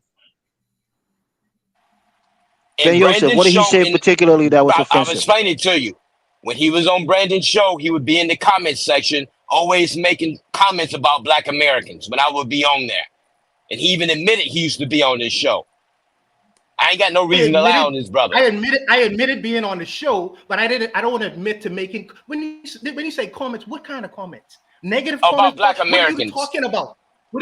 This man cannot substantiate nothing what he's saying. He is a liar and a bigot. Anything. I want to go. I want to comment on what the dollar bill said. The dollar bill. Calm down, brother. This is unproductive conversation. Hey, hold up, brother. I'm out.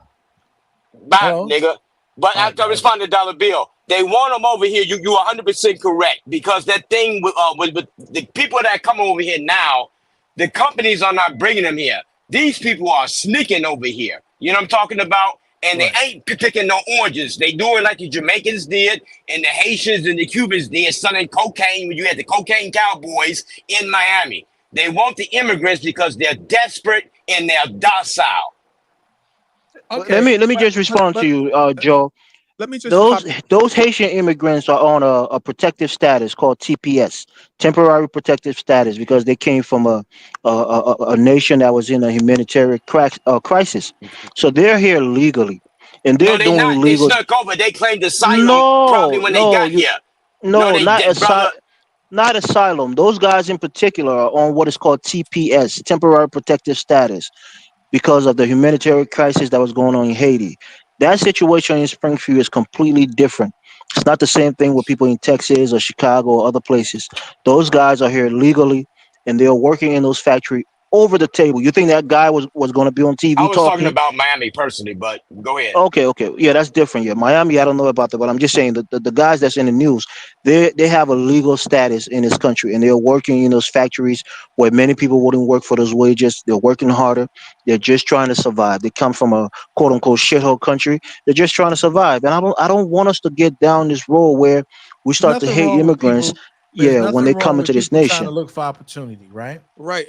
And so I don't have. Like I said, I have nothing but love for all our people, especially the Haitian community. You know, which I'm known in New York to the Haitian community. I have a lot of close friends and you know, people that are family to me. I have nothing but love, and I've never, as an African American, I've never had any issue with any Haitians in New York. And the brother was talking about New York, so it must be before my time, because I've never had any issue, and I've never known African Americans in New York. You never have that, you know. But if y'all have any issue with Haitians, people, like I was completely blindsided by Lou Major, right? You know what I'm saying? The bottom line, I got along with Haitians and everything. Yeah, we joke once in a while, but I had no idea that people were joining forces with the white supremacists to try to friggin' undermine and destroy us. Right? Like, where did all this hatred for Black America come from? Yeah, Lou Majors is. I never met a Haitian I didn't like until I met Lou. Let me ask you a question real quick. Those same crackers who was talking about Haitians in Ohio, what do you think they would say about FBA? You think he would give you his balls? I can care less what they if you were on fire. So why are we looking at the poor white trash? No, I'm not saying that. This is what I'm saying. This is check us out. I'm like this. This is what I'm saying, and listen to this very, very carefully, right? You do not friggin' corner somebody. I'm like this. I'm like this. I believe everyone has a place in the world. Everyone has stuff like that. And you push somebody, you corner somebody, you're going to get people to act like that. I know those white people don't really feel like that, you know, but there's something going on with acting like that, you know? I know that, you know. Can I address something, That's not true, Carla? Carla. Yeah. You Can I know, address Richard. something? Good, And I'm glad everybody's this racist. guy Everybody who Chuku. doesn't agree with you is a racist, you know, because know they this don't want guy you overrunning Chuku their communities, and when they're racist, and when now they're calling black people, no. they put a thing up in Chicago trying to gaslight black America, talk about black America hating on, and we don't hate immigrants, but black people have a problem with the shit that's going on in their community with these immigrants. Carla, you're a student of history, right? Yeah. All right. I live right here in Minnesota. You have the Somalis who are in this country legally. When the United States are bringing people to this country, they have a designated area where they're going to send most of those immigrants. People are coming The over. Somalis in this country are predominantly in this state of Minnesota. They're predominantly in Minneapolis and in another college town called St. Cloud, Minnesota. They And are so also prevalent. Boston, they in Massachusetts also, in Bain, Right. Massachusetts. They're so prevalent in in this state that they were able to elect a representative from Minneapolis in Ilhan Omar. So, for example, in the Liberian community, right, that I'm a part of, there's a little city here called Brooklyn Park and Brooklyn Center. A lot of Liberians were concentrated here because they resettled them here in this area. So sometimes the government make a concerted effort. Assimilating into the culture. What I'm saying is the government makes a concerted effort to, immigrants to a particular location, and it can be a large influx of them, so rapidly that the locals tend to get, worry about it. So that's probably an American government, problem where maybe they should have scattered them a little more instead of concentrating them in just one location. But it happens all the time in this country, and I'm just giving you some examples of where immigrants community can be, concentrated in one area, and it looks like there's a whole influx in the entire nation. But usually, it's just that one city or Just a that one specific location area. where they They doing the yeah. same thing in Denmark, where they trying to break that up. What you talking about? Because then these people get together, and 20 years from now, they all supposed to be hollering Zopound. They'll be in gangs. They'll be selling drugs. You see what I'm getting at? It's going on in Denmark right now with the we're not Arabs. saying that these things happen, but what we're trying to do, this guy Chukwe, I'm not going to get into an argument with him. Whoever put something to eating chips or whatever, automatically, and this is the issue that I have. Like Chikwe says, she's a Black American woman. How does he know that? Because the other guy that was speaking was an African American. And so what I wanted to say was that a lot of people, especially the Haitians, and I was here when Mike referred to the young lady. Her name is Nay Benz, who was arrested and was leading one of these drill gangs in the Bronx on Fordham Road. He said she was a Haitian gangbanger. She was a Ghanaian. Okay, her name is Nay Binks. Her name is Nadine. And I hear you, Jonathan. And she's a Ghanaian girl. And so there's another guy called Oots. I think it's Oots Goose. He's an African. He's an Ivory. He was born in America. Ivory Coast. People from Ivory Coast are called Ivorian. Ivorians. But his parents are Ivorian. And he's from America. So you have a lot of these young people, if they have an American accent, we automatically assume that it's an African American. That's what I'm saying. Right? And that's not always the case. And so this young lady, that's why I can't wait to if Zongo comes on tonight, so we can discuss that with him. Zongo say I'm a beta male, so I want to see the alpha male come on so we can talk. And this is what I have to say. That's why we need ADOS. I'm not dealing with no ADOS drop. No ADOS. We not ADOS and no FBA. Identify yourself. Anyway, I wasn't born with no ADOS stamp. I would rather have Haitian illegal immigrants than ADOS FBA. Exactly. I'm not with no ADOS. I want to say something when you finish. Okay. Yes.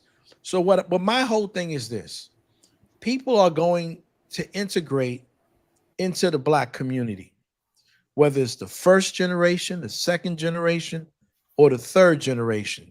Now, your choice is, just like Carla said, are you going to do it and join Black America that's interested in prosperity, or are you going to be like Nay Benz, who I'll put in the back chat? You know what I found out, Dollar Bill?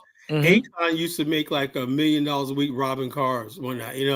Yeah, he had a car stealing ring in Atlanta. Yeah, so he's a common criminal and that, but he's so negative about Black America. But he gravitates towards the most worst section of Black America. That's the shit we don't like. And celebrates it. Akon convict music. Akon means convict music. Yeah. A convict, right? Yeah, so he's a convict. We know that he went to jail for stealing cars and shit. But again, that's what I don't like about Akon, because he thinks that his success was only from Africans. His success was also from Black Americans. They bought his album. They went to his shows.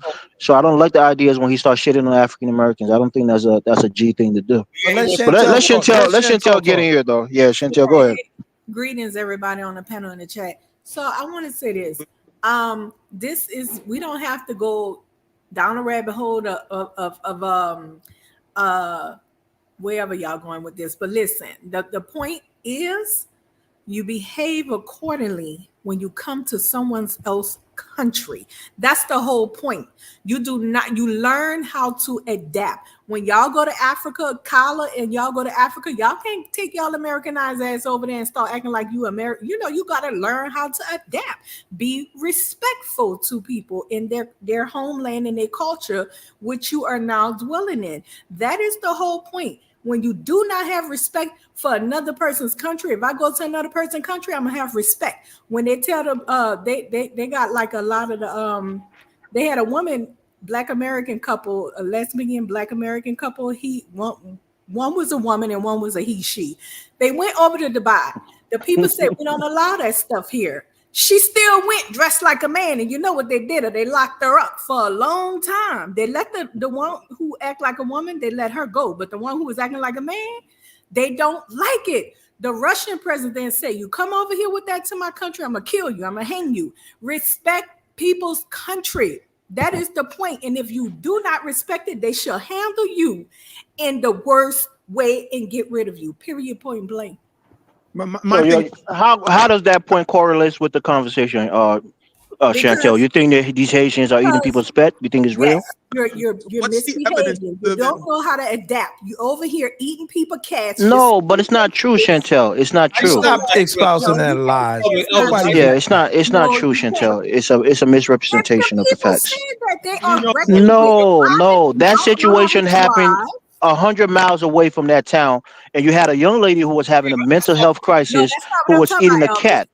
No. I seen it myself, sweetheart. That was nobody's eating cats. Come on, hold on, one second. That was one instance. They also have in that town they have a guy who did an investigation. He went down at his white guy channel. He did a whole investigation. They constantly causing car wrecks. Carla played that video. We watched the video, and we saw a couple of racist white people and a lot of other people who said they're not eating cats. Many a Haitian house. And I've never eaten any cat. Stop the truth. Okay, let's take the cat off the table. They're causing a lot of wrecks because they do. I think the only thing with cats is probably for that voodoo ritual. They use cats as sacrifice, but I don't think they really eat it like that. The cats to try to make it as though nothing else is happening. So you admit that they're taking the cats. It's possible. I'm saying if you understand. Yeah, if you understand Haitian, in voodoo, they do cat sacrifice and shit like that. So if cats are going Mason, they're probably using it for rituals, but they're probably not eating it. Okay, but that's what I'm saying. You think the problem is not just the cats. I'm just saying, bro. I'm not there. That's what I'm saying. But I don't think that they're eating cats. These guys are getting food stamps and all of that stuff. You think they're going to go and eat cats? Come on. They're doing other things besides the cats, huh? They're doing other things. They're causing numerous car wrecks. The guy went down to the DMV. I mean, Chantel, come on. Those are Haitians who are breaking the law. It doesn't represent the entirety of that community, though, Chantel, right? Of course. One thing I'm not going to do is defend people I don't know about, and they don't give a shit about me. I'm like this. We know you, Carla. We know you. You're on your own. You're on your own. You're on your own. To fight with white people. So, Chantel, are you against these immigrants, Chantel? What? Are you against the Haitian immigrants, coming into Ohio? But Tawana be in the chat talking mad shit about Black Americans, and now the white people is blasting your culture. Now you got them to deal with, not Black Americans. Leave Black Americans alone because they don't care nothing about you. We not sitting around talking about y'all at the barbecue. Right. I don't know Boana, but that's why I always say this shit on these platforms. If you talk shit about people and they start talking shit about you, don't cry about it. That's why when I come on these platforms, I don't know where I don't Boana start is talking from. about any race. I don't know what state he lives in. Now, I but think he don't sounds see. Jamaican to me, or maybe from No, this he's other Haitian. place. I He's don't think he's definitely not Haitian. from Haiti. But Right. You heard that too, right, Jonathan? He doesn't sound doesn't Haitian. sound like a He Haitian. sound He more like definitely not he's from from Haiti. I'm not gonna say it. If he says Jamaica, Belize. I He ain't from he's Haiti. probably the way he talks. He doesn't Well, sound honey, like a you Haitian. got the Asians to deal with. They over there taking over and shit, just doing all kind of stuff. I mean, Haitians is not the problem. They've never even come up as a community to go against Black Americans. I think this little news that Trump and them are spreading, you guys are running with it. Because Haitians don't I'm never not have any running with it beef, because I live in New York. you know, and with FBAs. like I said, But hold up. But Donald Trump never mentioned Haitians, though. But we know who he was talking about, Carla. We know that shit Yeah, he spread. never said Haiti. He never said Haiti, but we know that I've his got vice 40, presidential maybe candidate was 40 spreading odd that some fake shit. years of Yeah, but the dealing with bottom line Haitian is something's families, going on in and I that got area. nothing but love. Yo, look, the people in Springfield, Ohio, are not happy. You know, that's the bottom line. But the people who own businesses are happy because there's an influx of labor. The There's people, an the city does not belong to a couple. It doesn't matter, Carla. You think those people were happy when Somalis were coming into this country, or when the Italians was going into Brooklyn? You think the natives were happy? They weren't happy, but as they settled. Yo, you globalists think, oh, as long as I come over here and somebody gives me a passport or somebody gives me a job, I don't have to worry about what the average person thinks.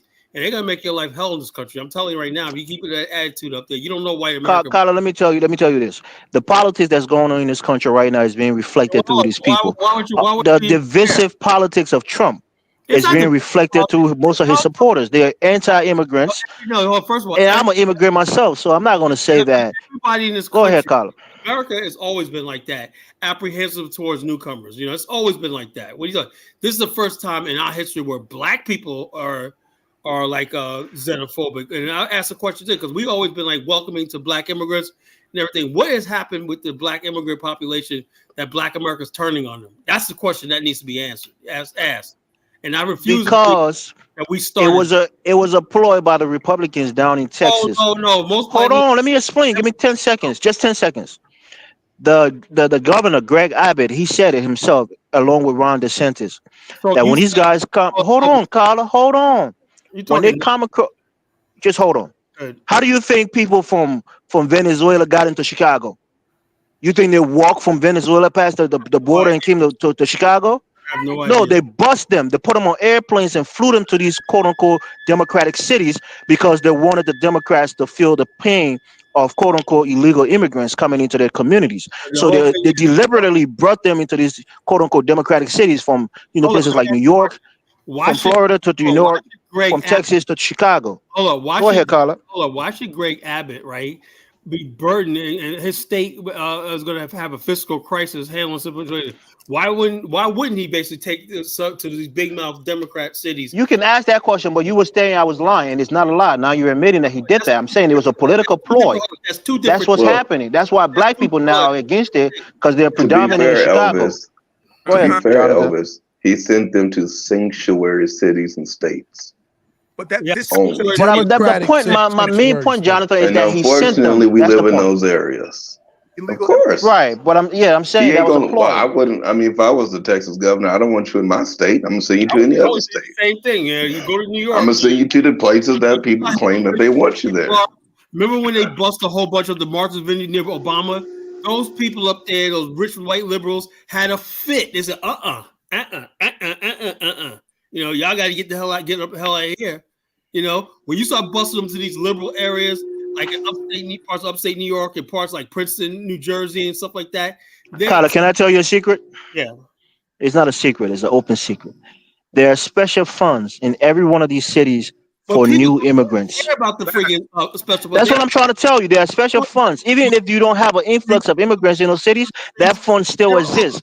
So when there are immigrants, they're going to utilize those funds to help those quote unquote new immigrants. It's there. You just don't know it. Elvis, I don't want to drop you down, bro. I grew up in New York City. It used to be a beautiful place to live. Now, when last time I went up to New York to the Bronx, I was just like heartbroken. I mean, I almost cried at what I saw. You know, What you saw? Well, I saw places like a fucking third world country one. That's what I seen a dead body on the ground and shit. You know, I was like, damn. Chantel, stop. It's gotten really bad. Chantel is shocking all. It's really She's bad. shocked us all. This all was just. Is that Chantel? English? What? I'm shocked and appalled. That damn body. God damn. But Marisha, you can get in here. I mean, you can talk. Yeah, she up here. Nobody And let my baby Frenchie talk too. What kind of things benefit? There's no benefit of a city looking like New York City is. People, all these grown ass men hanging in the parks and benches. New York used to be a nice place. You can go to park, bench. When now you got all these people all over the streets and everything. No, I'm sorry, I don't accept it. But Catholic, you're missing the grand design. This is all by design. It's not a mistake that Greg Abbott is busing people into the heartland of America. This is a coordinated design by both parties to spur immigration into the center of the country and to facilitate immigrants coming in. Well, how do black people in America benefit from all this? You don't. I think they're trying to. Well, so we shouldn't be a little salty, a little. I'm not saying we should be hatred, but nobody could justify hatred. Carla, let me tell you this: there was an immigration bill on the floor, and the Republicans rejected that bill. That was proposed by a Republican. That wasn't going to solve anything. They used it as a political football, bro. They kicked it down the road. Right now, with an executive, all he had to do is bring back Trump's policy of remaining in Mexico. He don't want to do that. That's a lot of crap. Elvis, come on, Elvis. What do you think? I'm telling you, it's factual. Elvis, go ahead, Mari. Go ahead. I won't talk over you. Yeah, but what I'm saying is that a lot of these so-called black people, they're the ones that voted for the Democrats, and the Democrats, they want open borders. So exactly. And the Republicans want open borders too. Yeah, but all the people that is coming, I mean, that's what you voted for. I mean, you voted for I haven't voted borders. for Democrats since 1984. Okay, well, I wasn't even voting in 1984, man. basically 80% of black people vote. I wasn't allowed to vote, bro. Support open borders, so that's why they're here. So sorry. And that's why we're against this Camilla situation, or Kamala, whatever her name. Whatever her name is. Kamala. I like to say something real quick. I don't mean to rain on anybody's parade, but listen, the people of the country, it's not a true democracy like they say. I mean, do you guys? No, it's a republic. It never was a democracy. Do you realize that the people don't choose the next president? The next president is chosen by the electoral college. Yeah, it's still based on popular vote, but what I'm saying is it's a constitutional republic. It's not a democracy. Anybody tells you a democracy, those are tyrants. They use populism. If America was a democracy, we still have slavery right now because most people didn't give a shit about fighting a civil war to end slavery. Lincoln was a Republican, and he believed in, at the bottom line, this is how Abraham Lincoln saw it, right? The people don't know what's good for them, right? That's why they elected us to make those hard decisions that they can't make. One thing was we got to keep the union together and end slavery. That's something that only a government and institutions of establishment like the Whig Party and the Republican Party could do. Your focus should be on local politics, though. Hey, Carla. High politics. Carla. Good. You heard about catch and release, right? Yeah. That's the policy that's going on right now. That was signed by George W. Bush. Well, George W. Bush was a capitalist. I'm just telling you, that's a Republican policy that. I know that. What I'm saying, the bottom line is, I told you, I'm not a Republican. Republicans want cheap labor, illegal more than the Democrats do. Trust me, I know that because they benefit. I had a guy tell me that one time. Remember, it was back in 2015. I was driving for Uber, and this one guy owns this place called Greenbrier Farms, I think it was, right? Farms out here, right? He says he goes to the border of Mexico down there in Texas, right, to recruit labor. He says, I go down there. He says, well, the thing is, even though I paid him a lot, he paid him $15 an hour. He says the reason why they work out well is because they don't have to pay any. I don't have to have workman's comp on them. I have to do all this stuff, insurance, healthcare, and everything. So they're basically making all the money. I think they take a little bit out for Social Security, I think, or Medicare or whatever. But the rest of them, they keep the money. He said the American workers, right? Black people talking about. They don't like it when they come to work, when we have the paycheck. and like most of it's gone because of child support and stuff, and then they stopped working. You know, so it's like this, and it was right. You know, and now I remember it was right. I said, "Who are you going to vote for in this election?" Right? And he was like, "Well, blah, blah." Basically, you know, I know he was a redneck Trump supporter, but he was like thinking about his business. He goes, "I need that labor down there, man." But you know what I'm saying? And so it's a thing. Republicans are divided over this, right? Yes, you got exactly. That there's a war. Well, how many of you on the panel knew that was a Republican policy that's being used right now at the border? Everybody knows that. Everybody knows No, that. not everybody. Don't say that, Colin. Not everybody knows that. They think the Democrats were the one that implemented that catch and release policy. It was George Bush. George Bush started that policy, and that's what's going on today. It was a Republican policy. Ronald Reagan started the illegal migrant crisis. You know. So why not blame the Republicans? Why are you blaming the Democrats when it's a policy that's been on the books for the longest? But the Republicans we blame the Democrats for the sanctuary city part because you could actually get deported. They're not deporting anybody like that. Obama deported more people than any other president in recent time. You know that though, right, Jonathan? And and a lot of it was the same people. Right, but he deported them. A lot of them he deported. Over and over. Trump probably let him back in, but Obama did more deportation than any other president. We deported 20 different people. Right. So Democrats are actually better on immigration than most people think, but they're just using it as I just stated the facts, and you agree with it, Colin. You said this is a Republican policy. I know that's happening right now. Republicans and Democrats both benefit from exploiting these people. Listen, I don't know who the hater is, but all that blocking me, what is that about? You said what? Blocking me. They keep blocking my comments. Colin, can you mind me up? I have no idea how to do it. It's probably French. She don't want to hear you. Too much hating, boo. I don't know. Frenchy loves Chantel. Don't mention me. Frenchy loves Chantel. Colin said that you're one of the women that he respected. Stop being a weirdo and mentioning my name. Colin said you was one of the women that he respected today earlier on the show. Oh, really? Why? Yeah, he said that. You know what you did, Chantel? Okay, well, line me up because these chicks is hating on me. I don't know who it is. I don't know who Colin got in there that's blocking you. I think there's only two moderators. Hold on. I think Dollar Bill want to shoot his shot at Chantel. I'm going to go in there. I don't do the online stuff. No, I'm not. I'm not interested. I got a woman, Chantel. I'm sorry. Always talking nonsense all the time. Dollar Bill, you're African. Dollar Bill. What does that mean, It's traditional African culture. That means you can have multiples, huh? Nah, I'm not dealing with that. I want to keep all my money in my pocket. Yeah, but leave the women on my panel alone. I'm telling you right now. I would keep the money in my pocket. They don't go like that, so respect them. That's it. Where's Zongo? Zongo need to come on. Elvis, I wanted to ask you, what do you think America should do about immigrants here that carry on with You call him Zongo? Oh, I'm sorry. The same thing. I think she said Elvis, right? I don't think she said Zongo. But go ahead, let her ask the question though. Let her ask the question 1 second, Dollar Bill. She asked me the question. No, I asked Elvis. What do he think it was Elvis. It should do about immigrants that come to America and act up? I mean, it happens a lot. You probably just don't know about it, but you get deported if you commit a crime that rises up to that level. If it's a violent crime or repeated offender, you get deported.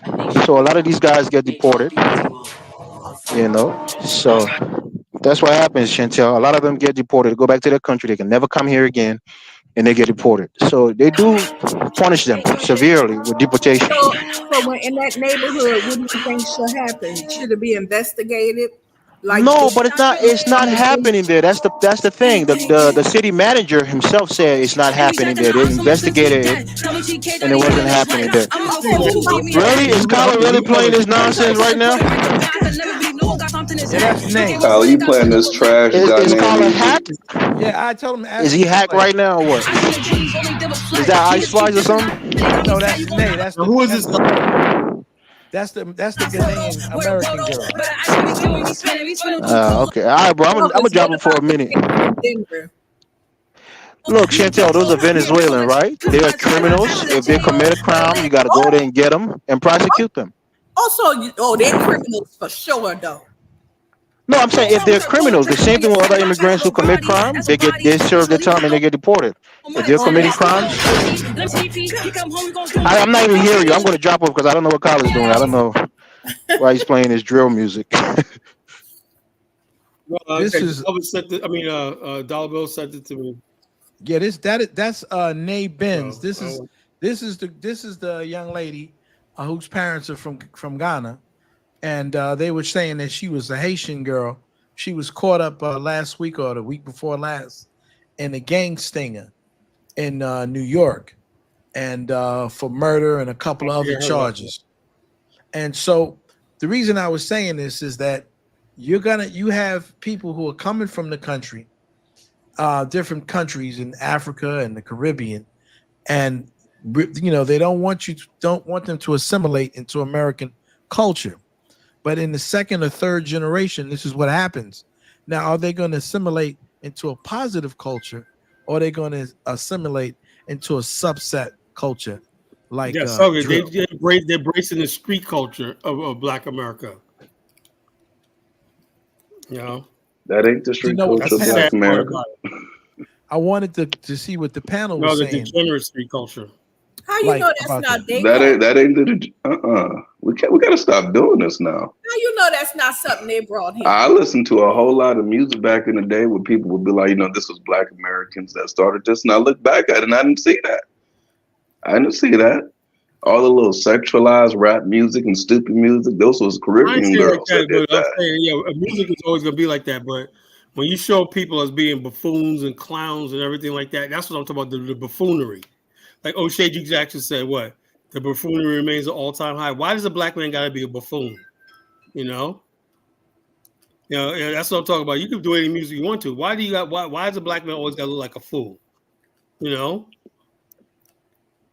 that's a question I need to ask. Why do now, when you say the Black man, you're saying the American Black man or the global Black man? The American Black man is the biggest fool on the planet. Africans, for the most part, carry themselves in a different way. The Black man in America, like Steve Harvey. I think this is what we've been taught, Kala, and we're finding that this is and it ain't true. It's not true, Kala. These are the fallacies. Okay, show me the African version of Flavor Flav. Oh, this guy just his name what? Should I put up that rapper? Kala's Flavor. Who's the deaf rapper? Not African. He's not Black American. Kala Flavor Flav is not African American, bro. Flavor Flav is. So you want us to show you the African version of a non-Black American? I'm saying, show me the African version of freaking Flavor Flav. He's a clown. I'm gonna show you right now. He's not Black American, Kala. He is. He's not. Okay. I'm telling you, me something I know. He's from Long Island. He's from Hempstead, Wyandanch, Long Island. The bottom line is this: he's actually Black American. He grew up in this country. He grew up in this culture. So the bottom line, he's Black American, as far as I'm concerned. He was born here. Kala, when people come to America, they bring their culture with them. You're gonna tell me, stop, man, stop, Johnson. Tell that to somebody else. I told you about that nonsense you talk right now. Ain't nobody freaking bring all this stuff like that. That stuff that happened here. Kala, I got it in the back chat. Yeah, okay, hold on one second. On one hand, check this out. On one hand, Black people said we created hip hop. That's all FBA stuff like that. And then when you say, yeah, look at this clown culture, FBA. I guess the minstrel shows and Stephen Fetcher was actually from the Caribbean. Stephen Fetcher was Bohemian. I didn't know that. I just found that out my damn self. Could you play this right? Could you play this for a minute? I'm looking for it. Okay, it was name in the back chat, and I clicked on it. I told y'all a lot of our numbers have to do with Black immigrants. You can't always be saying Black Americans because a lot of our numbers consist of Black immigrants. And that's why ADOS is needed. Oh God. ADOS is a joke. Chantel, please. ADOS is nothing but a minstrel show, Please, ADOS. It have nothing to do with hate. It just has something to do with a freaking minstrel show. Really, I'll be honest with you. That's like that's just like watching fucking. ADOS. Remember the movie Bamboozle with Spike Lee? Yeah. And with the blackface and acting like a buffoon and clown. That's what ADOS is, right? And remember, do you remember that one movie Let me turn this. It's killing me, man. Bro, you killing me. Hold Yeah, up. you gotta put them on. So you asked me the African version of Flavor Flav. Not her. The other one. I sent you. You guys sound like fucking gorillas, man. What the hell's all that? You gotta How do I check get this rid of this dude shit, out. man? How do I get rid of this shit? It's killing me, man. What the hell y'all doing to me? No, I don't be talking Cats- about it's Burundi. fucking I don't gorilla, talk man. about immigrants. I pretty much react to what they be saying and stuff like that. I don't just go in on them like y'all ain't shit. I don't believe in that, but I do react to the things they say. The only, like I said, I don't. I don't. Because the bottom line is, I know it's coming from places of jealousy and envy and and stuff like that. So I know they're hurting. A lot of people coming from war-torn countries, they're really hurting. They see Black America, they're like, "Oh man, if I had what y'all had, I would." It's just like when a person sees a kid that's rich. You ever had that one rich and they're always disobeying their parents, always getting in trouble and that, and their parents give them everything on that. You're saying so you begin to resent them. It's like, shit, if my parents gave me that, man, I'd be doing this, I'd be doing that, one that, and a Well, friend just it's the taking psychology that they've been taught. And see, a lot of this stuff, like the gentleman said earlier, from corporations and companies and people who are in these companies to tell them, you're not like them. You really want to work. You really want a job. That's like that's how that's a slave making mentality, Yeah, and then they'll tell their children, I don't want you to be like the African American kids. They don't want to listen. They don't want to do, we're different. And so they believe this stuff, because everyone's telling them this. like Mike Olawale.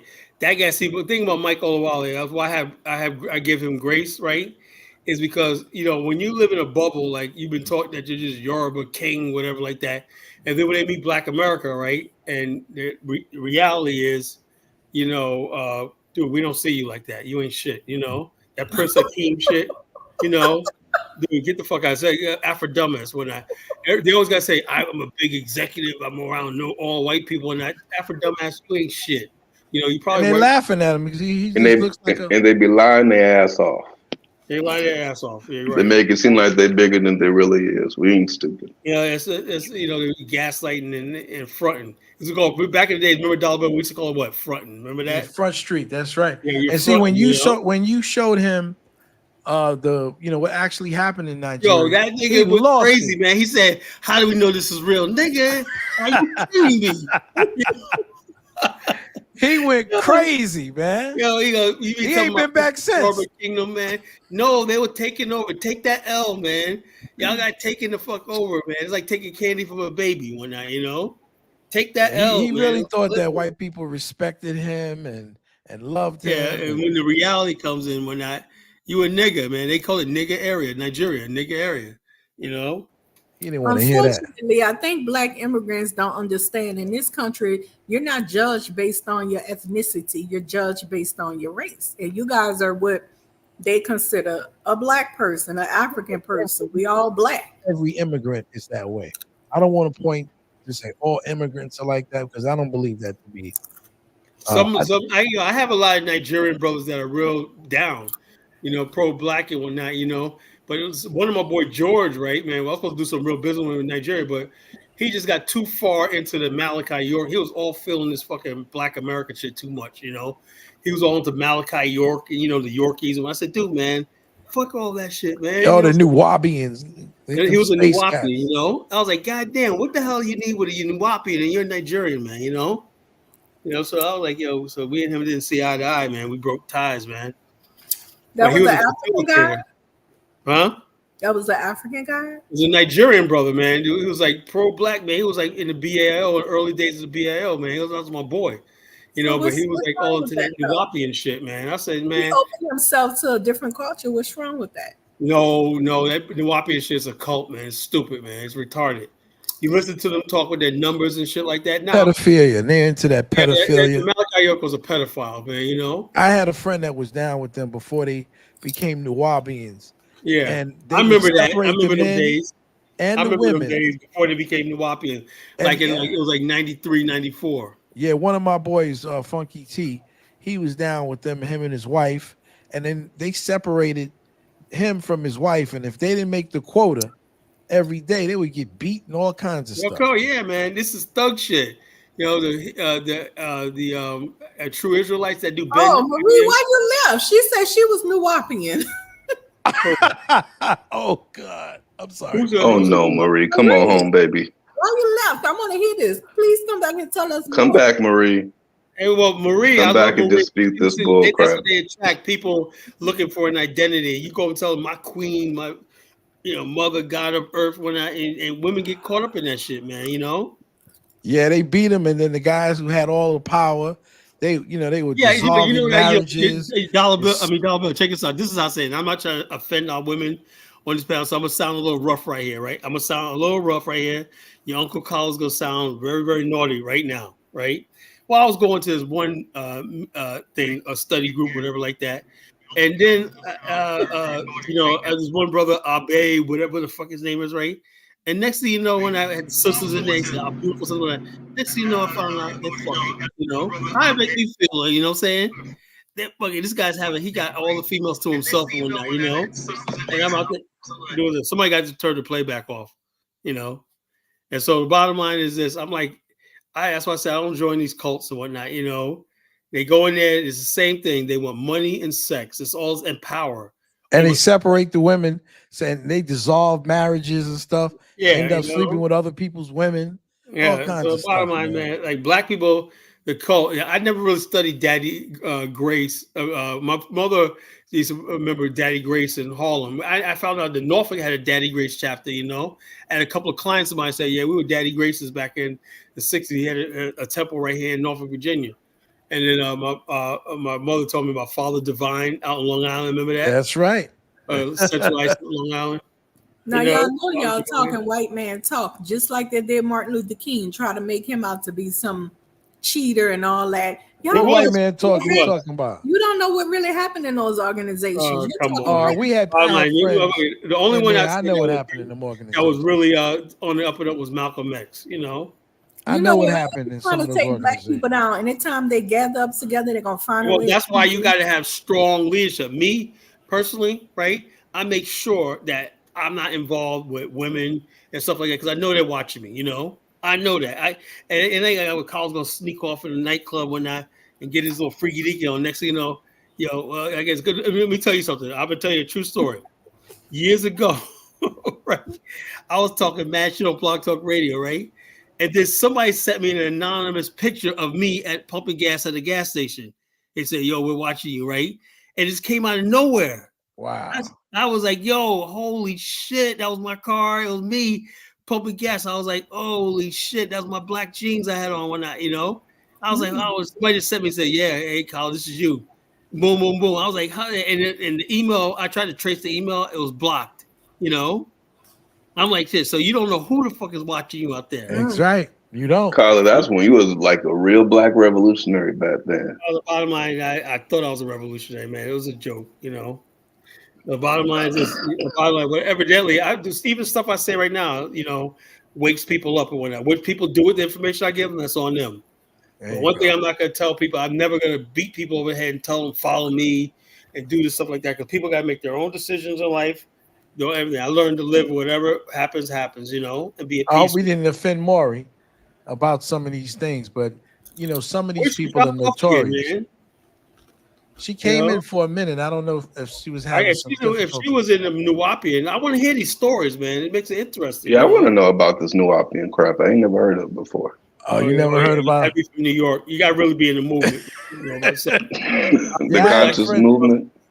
No, well, if you're conscious to me. African Black Nationalist Movement, those are circles. The Nuwapians or who else? Yahweh Ben Yahweh's. Yahweh Ben Yahweh. All these other people. All these people I've been fucking with for years, man. And I finally came to conclusion. Like I did a thing called the enemy thing, the Black Guru and whatnot. That had a lot of people. And I did this one called the Hotep Shuffle.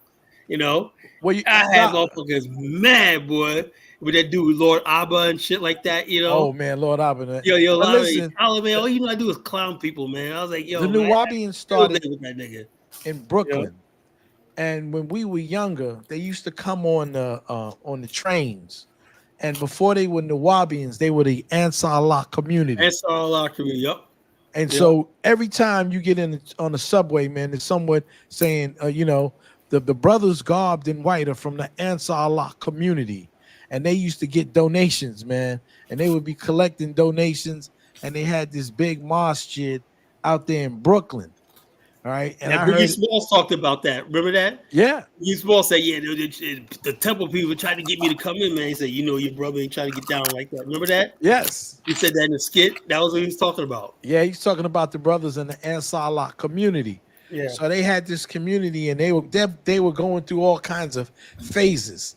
So they started out as Muslims, and then they ended up going down to Atlanta, okay, and they became Egyptians. And then after that, then they said, no, we're not really Egyptians. Now some of them are ADOS FBA. Can you believe that? Yes. Man. We're some New of them God forbid. join the BAIO. Yes. That was a new thing, the BAIO back in the days. And now these motherfuckers, when the latest thing is, same people went through all that, right? Now they're fucking, they got, so you mean to tell me I don't have to like Africa and whatnot, and they gravitate towards that like flies and shit. Let me ask you something. Do you guys like the guy Ben who started the movement? He took the people from Africa to. He was a clown, man. He was a clown. Yeah, He wasn't. Yeah, but now he's in Israel. One time he died. Israel. His name is Ben. Right. He no longer here, but his movement is not nothing. No, the bottom line is I don't know, man. Just say he did a good thing like when he went to Liberia, but people, instead of building something and assimilate with the culture, I seen the temple when I was in Liberia. Well, they're building people. something. He built. They're people the actual. Israel. They're the people who actually had their property taken down from them in Ghana. No, but I'm talking about in Israel. No, I'm just telling. They got kicked out of Liberia. They got kicked out of Liberia in the 70s, and they went to Israel. They went to Israel, but they also had that. They have a vegan soul warriors and whatnot. They motherfuckers came there just grabbing shit, computers and everything, like they was taking candy from a baby one. I was like, damn, that's the big bad Hebrew Israelites and whatnot. Most of the people who actually go into Africa, even go back to Africa, are Israelites. Yeah. Right. I like. We got some cool Israelite brothers in Liberia right now. They're like, yo, this is the promised land, blah, blah, blah. They're happy to assimilate into the culture. They're getting down. They like it, man. It's like, yeah, this is a real promised land, and stuff like that. So, yeah, I know a couple of African-American brothers that are Hebrew Israelites in Liberia where they love it, They say, yeah, this is a place. This is the promised land, the homeland, everything like that. So, hey, look, if you're happy, you're happy. They're far from lost, Mystic.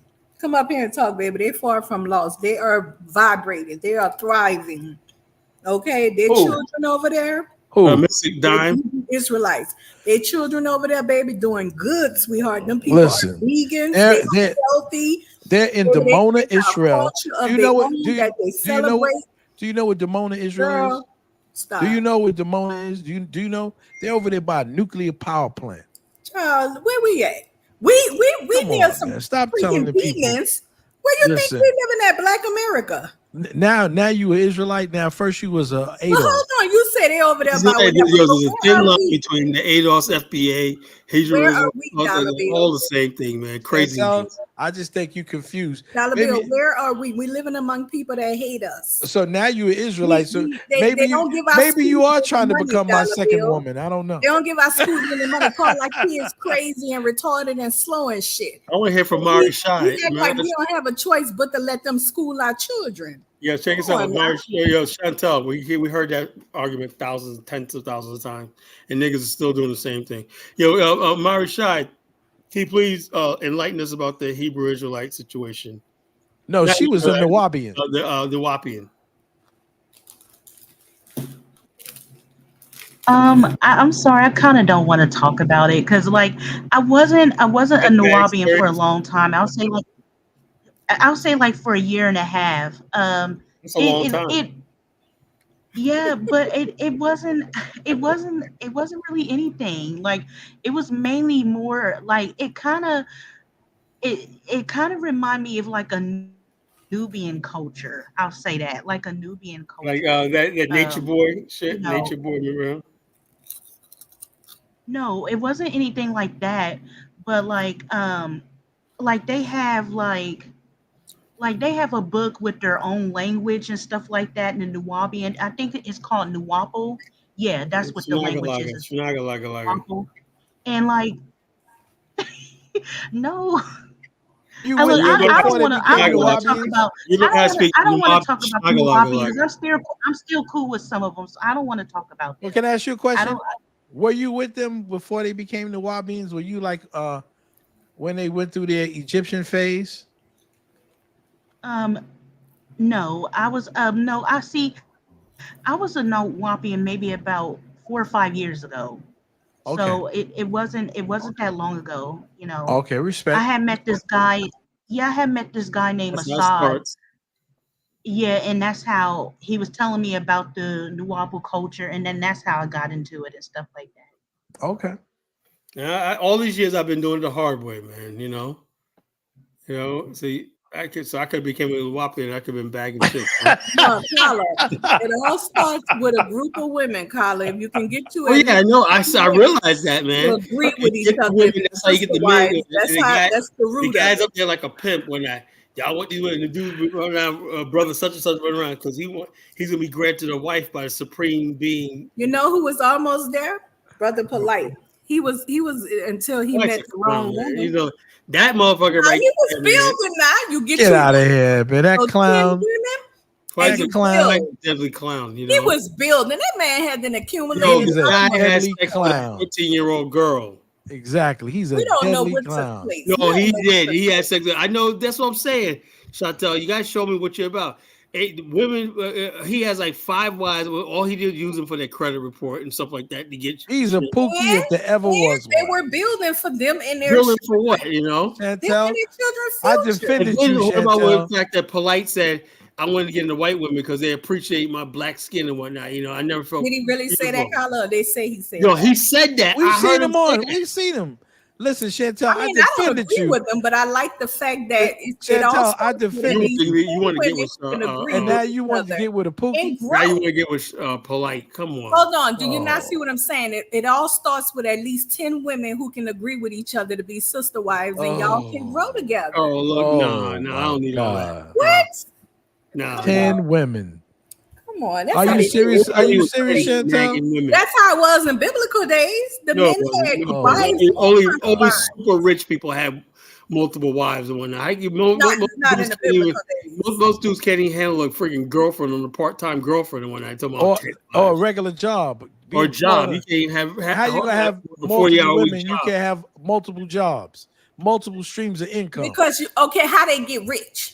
How did they accumulate their Who their knows? money? Maybe he wasn't They making work hustling. together. See, this is how black people are failing. You don't Women, know how to work women together. bringing in their welfare check and him pimping them. That's No how he welfare got check, rich. nothing. They using their credit and stuff. They boost Yeah, each he other was credit up to using the women. top. How do you so get listen 10 to women this, Dollar together? Bill. That's listen. Okay. Hold on one second. Hold on, Chantel. You know what that's called? That's a stable. That's what pimps Right. do. Check this out. Well, check this out. I guess the Middle Easterners are stable pimp Of course. stables. Oh yeah, Because they have oil. They Hold always on bring a that up. second. The Hold Middle on a East, we got some second. In respect. They have Dearborn, oil. 1 second. In Dearborn, Detroit, they have a Muslim group of people that took over the whole city. You know how? And they got multiple wives, by the way. They set down 20 men, bought one company, bought the next, but till they ended up buying up the whole town. They women worked together. They watched each other children. They didn't put their children with strangers. Come on, that's what how it you is? keep Black America Kala, going. Y'all don't know how to work together. Kala, you know No, we what don't it want to is? work together like Kala, that. Sorry. Yeah, you see, exactly. Kala, you Yeah. started the BIO wrong. You try to give people an Get you individual 5 thought. women. What they wanted you to do was to be the grand poopah. Yeah, When that's they what- heard that you were if I had to Kala, do it all over again, that's exactly what I do. you'd have to put on a robe, get you one of those. I have this white robe, collar, the Messianic Baby, it all leader. starts There with- you go. Check us out. It all starts with And check us strong out. You know what I women. said to Jamal? Said that punk Jamal's supposed to be on tonight. But he never called back in. Never called in. He was supposed to bring some smoke to me tonight, but he never called in. So anyway, I said Donald Trump did it absolutely wrong. He actually went to Black America, talk about platinum plan, enterprise zones, everything. No, all he had to do was do what Kamala's do. Don't talk about shit, but bullshit like hot sauce and have somebody sticking their stinking ass on stage and whatnot. And because Black people don't care about nothing but being entertained, And bottom line, You got to do it right. You know, he I should. hate to change this conversation, Carla, but I'm saying it all starts with strong women. You guys don't that ain't know strong. how You guys don't strike when you talk like that. You don't strike me as a strong woman. Chantel, that's some because I pookieism said for that real. get 5 women that agree and The y'all. bottom line is that's not a strong woman. That's some pookieism Okay, for what kind of real. woman is that? That's that pookieism and whatnot. You know, have a so what they do is they have the I want to be his third baby mama and whatnot. No, I'm sorry, that's a weak woman. The You third know? baby mama. I say wives. I ain't say nothing about Yeah, cheating. baby mamas, basically. And they got wives, right? Relate- So who's gonna? Let me ask you a question. Who's gonna get your Social Security when somebody dies? Ain't nobody worry about no Social Security. Man, Oh, people yeah, gonna that's be what I'm robbing saying. and rich about time Social You gotta Security. be rich. Okay. Y'all love that American Chantel, and stuff. Come on, Chantel, I'm surprised at you. Jonathan. Come on. But you know what, Carla? Are you in agreement with You them, said it Jonathan? off the back. She was a Pookie and Ray Ray supporter. But You real said quick, it. you That's can't not it from Pookie and Ripley. Africans been doing it a long time. you said it from the And very That's beginning. Africanism. That's why we're here right now in America, because African was not perfect by any stretch of the imagination. That's why your black ass is in America, you know, because Africa failed. You can't have polygamy. What got to do with polygamy? Divorce rate. Polygamy doesn't work if there's a 50% divorce. So in other words, basically, when somebody says, "I want Irish relationship," do they get half the assets upon leaving? They have to sign a little form. There is no None of that is recognized in There is America. no divorce. There is no divorce. Women polygamy comes from Chantal when women were seen as chattel and property. You know, a property. Excuse me? And you want to That's go back what it to, is. you know? He's telling you the truth. What Yes, are we I'm telling you today? the truth. It's What the are ugly we truth. today? I'm What are telling we you the today? truth. Polygamy is when women had no rights. There were nothing but near objects for men to possess. You want What that? are we Yes, today? I think When she we does get want that. married, when we get I'm married, convinced who's that responsible she for wants us? that, Carla. The husband is responsible for us. So we are his what? Oh, His Lord. responsibility, Hear this stuff? his concern, Hear his this, property. Carla? The Bible When you says you are started the your BIO, husband is you your didn't get property the and right you his robes. You needed to That's get. not how it works, though. You needed to get you some robes and Yeah, Hold some on, let me let him say what he gonna say. He and wanna some talk gold rings. In Okay, traditional and an society, earring in your right, ear right. and one in the And with a nose crown, the little and a thing that crown goes on. around the Let head, me a ask you a turban question. on And my then you head. could And have got whatnot, 10 you know? wayward women and said, yo, would you please all would get married and be my baby mama? Okay, let me ask this And they would question. have all given you Frankie, their I'm gonna let check. you talk because I Yep. see your comment. Give me Let that me ask welfare this check. question. Pull the food stamps together in a pile one night, build a nice commune and whatnot. Guess what? That man was rich though. They had accumulated some wealth. Let me Who? ask you this question: what are women today? When women get married, who's responsible for us? The husband and the children. The husband. Everything is your husband. Where's your? Because you're considered the head of the household, the head of the wife and the children. We steal your property. You're responsible for us. Even if you leave Like us I or said, I divorce can't deal us, with this. you gotta Hey, take but care Mary of us. Shy, If are you you decide- property? 1 second. If you decide to leave us, you still gotta take care of us. Okay, you okay. What you call her? Frenchie wants to speak. When Yeah, let's hear it, Frenchie, because Chantel's pookie eyes. Chantel's, man, you give me a headache, a dizzy. You know, I like it when she was crazy silent, shit, right? man. God damn, man. I'm like, woo. Yes. Go ahead, Frenchie. Yeah, so with regards to the strong allegations that were being made against the Haitians, in terms of them allegedly eating, I don't know, is it cats and dogs? I just wanted to pose you a few questions, Carla. So, firstly, were any arrests made? And also, is there any? There were arrests made. Yeah. So the Haitians were arrested. Well, the people they confiscated people with ducks and stuff like that. I don't know what the penalty is if it's that severe, but yeah, you can get fined and stuff like that. Not really severe, like you're going to get some heavy jail time, but it's frowned upon. It's frowned. No, I'm not referring to the ducks. I don't know about the ducks. I'm referring to the allegations of them eating dogs and cats and stealing dogs and They cats. said eating dogs. They said they were kidnapping them, and stuff like that. We don't know what they. Like I said, you got some people like when they see in our country. You understand something, Chantal? Right? We have a lot of stray dogs in this country. When that, hey, Fido, and everybody throws him a scrap here and there. He's part of the community. We got stray dogs, stray cats. But I got the one cat. I don't know who the hell it belongs to. He's always in my backyard. That's how we do it in America. But these people come over here don't understand that, right? So they think cat. Maybe they're keeping them as pets. Nobody said they were eating them. So the bottom line is this, they basically round these cats up and whatnot, like they don't belong on the streets or whatever, And so that could be happening. I'm not saying there's evidence of them eating them, I'm saying like some people don't see that's wrong. Like ducks. Like I told you earlier, we see geese, we leave them the fuck alone.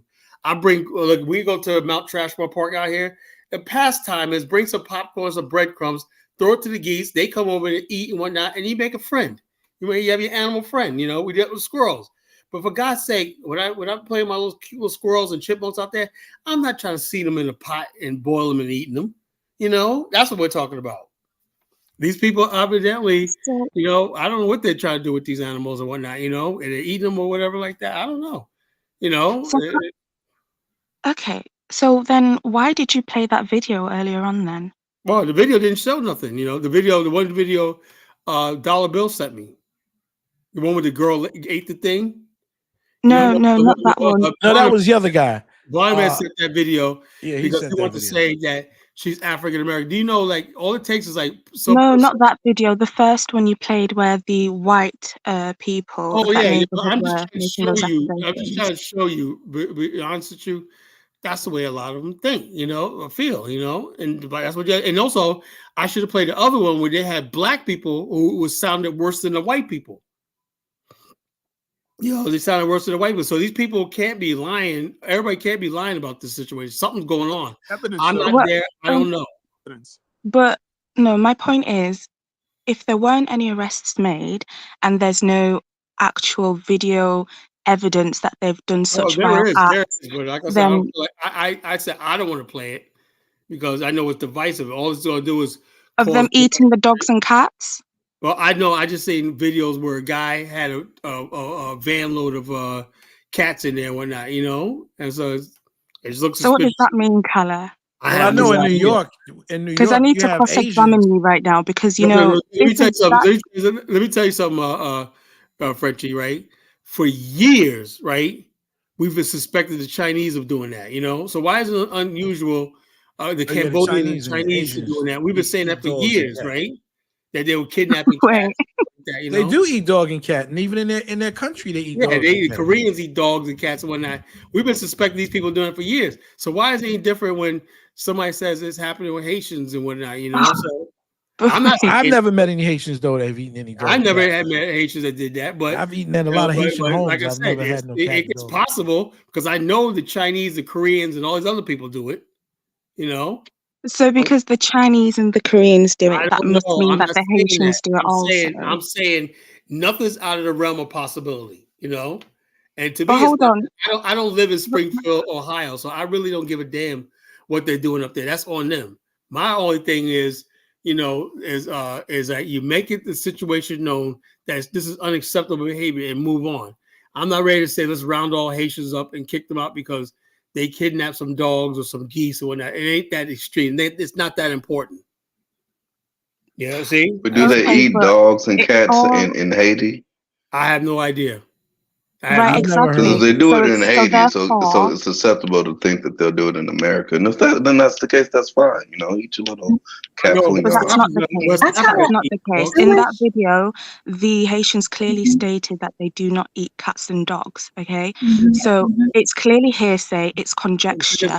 There's no evidence to back that claim up. I had this Nigerian girl I was talking to one time, right? And I had a dog, right? A pet, cute dog, man, Alfie, a Shih Tzu. They eat dogs in Nigeria. And so I said, she goes, why do you have a dog? You feed him? I said, yeah, he's my pet. She goes, and he's in your house? I said, yeah, little tiny dog is cute. She goes, a dog is something you eat. I said, whoa. And then I put that as a topic on my Blog Talk Radio show. Now all these Nigerians, Colin, man, what the hell are you talking about? We don't eat no dogs, whatever like that. I said, the girl just told me that that a dog is something you're supposed to eat, not feed and raise and whatnot, like as a kid. I'm like, damn, man. So I'm like, that's when I started questioning this whole thing of like, that was a culture shock when she said that to me, Yeah, a lot of Caribbean people don't believe in having animals as pets, animals inside the house. Yeah, animals inside the house. Yep. They have them like in their backyard and stuff like that because they don't have cold temperature. So they don't truly believe in having those animals, living up under them. And white Americans, they love their animals. Oh yeah, they love their dogs when they sleep with the dogs and everything. They love them a lot. Yeah, I believe it. Black Too people much. I believe it at that. You know what I'm saying? So I had French, you know what I'm talking about. They love them a lot, don't they, Frenchie? They love Exactly. So that's why I'm surprised that Callas, was trying to hold Haitians accountable, especially for the ducks. Yeah, you've got bestiality that occurs in this country, but I don't hear you speaking about no, that. I say like this. I look any site like I said, I didn't want like I said, I was pondering doing this show tonight, because I know it's gonna be like this. It's nothing against Haitians. Most Haitians are decent, hardworking people and whatnot, this and everything. But we have to talk about the situation. What is going on there? And the bottom line is this: if you're gonna have people come there unvetted, you don't know these people. I don't know these people, right? So why is it a possibility that some of them, where do they come from? They come from the back alleys of Haiti and stuff like that. What were they doing in Haiti? What were they eating in Haiti?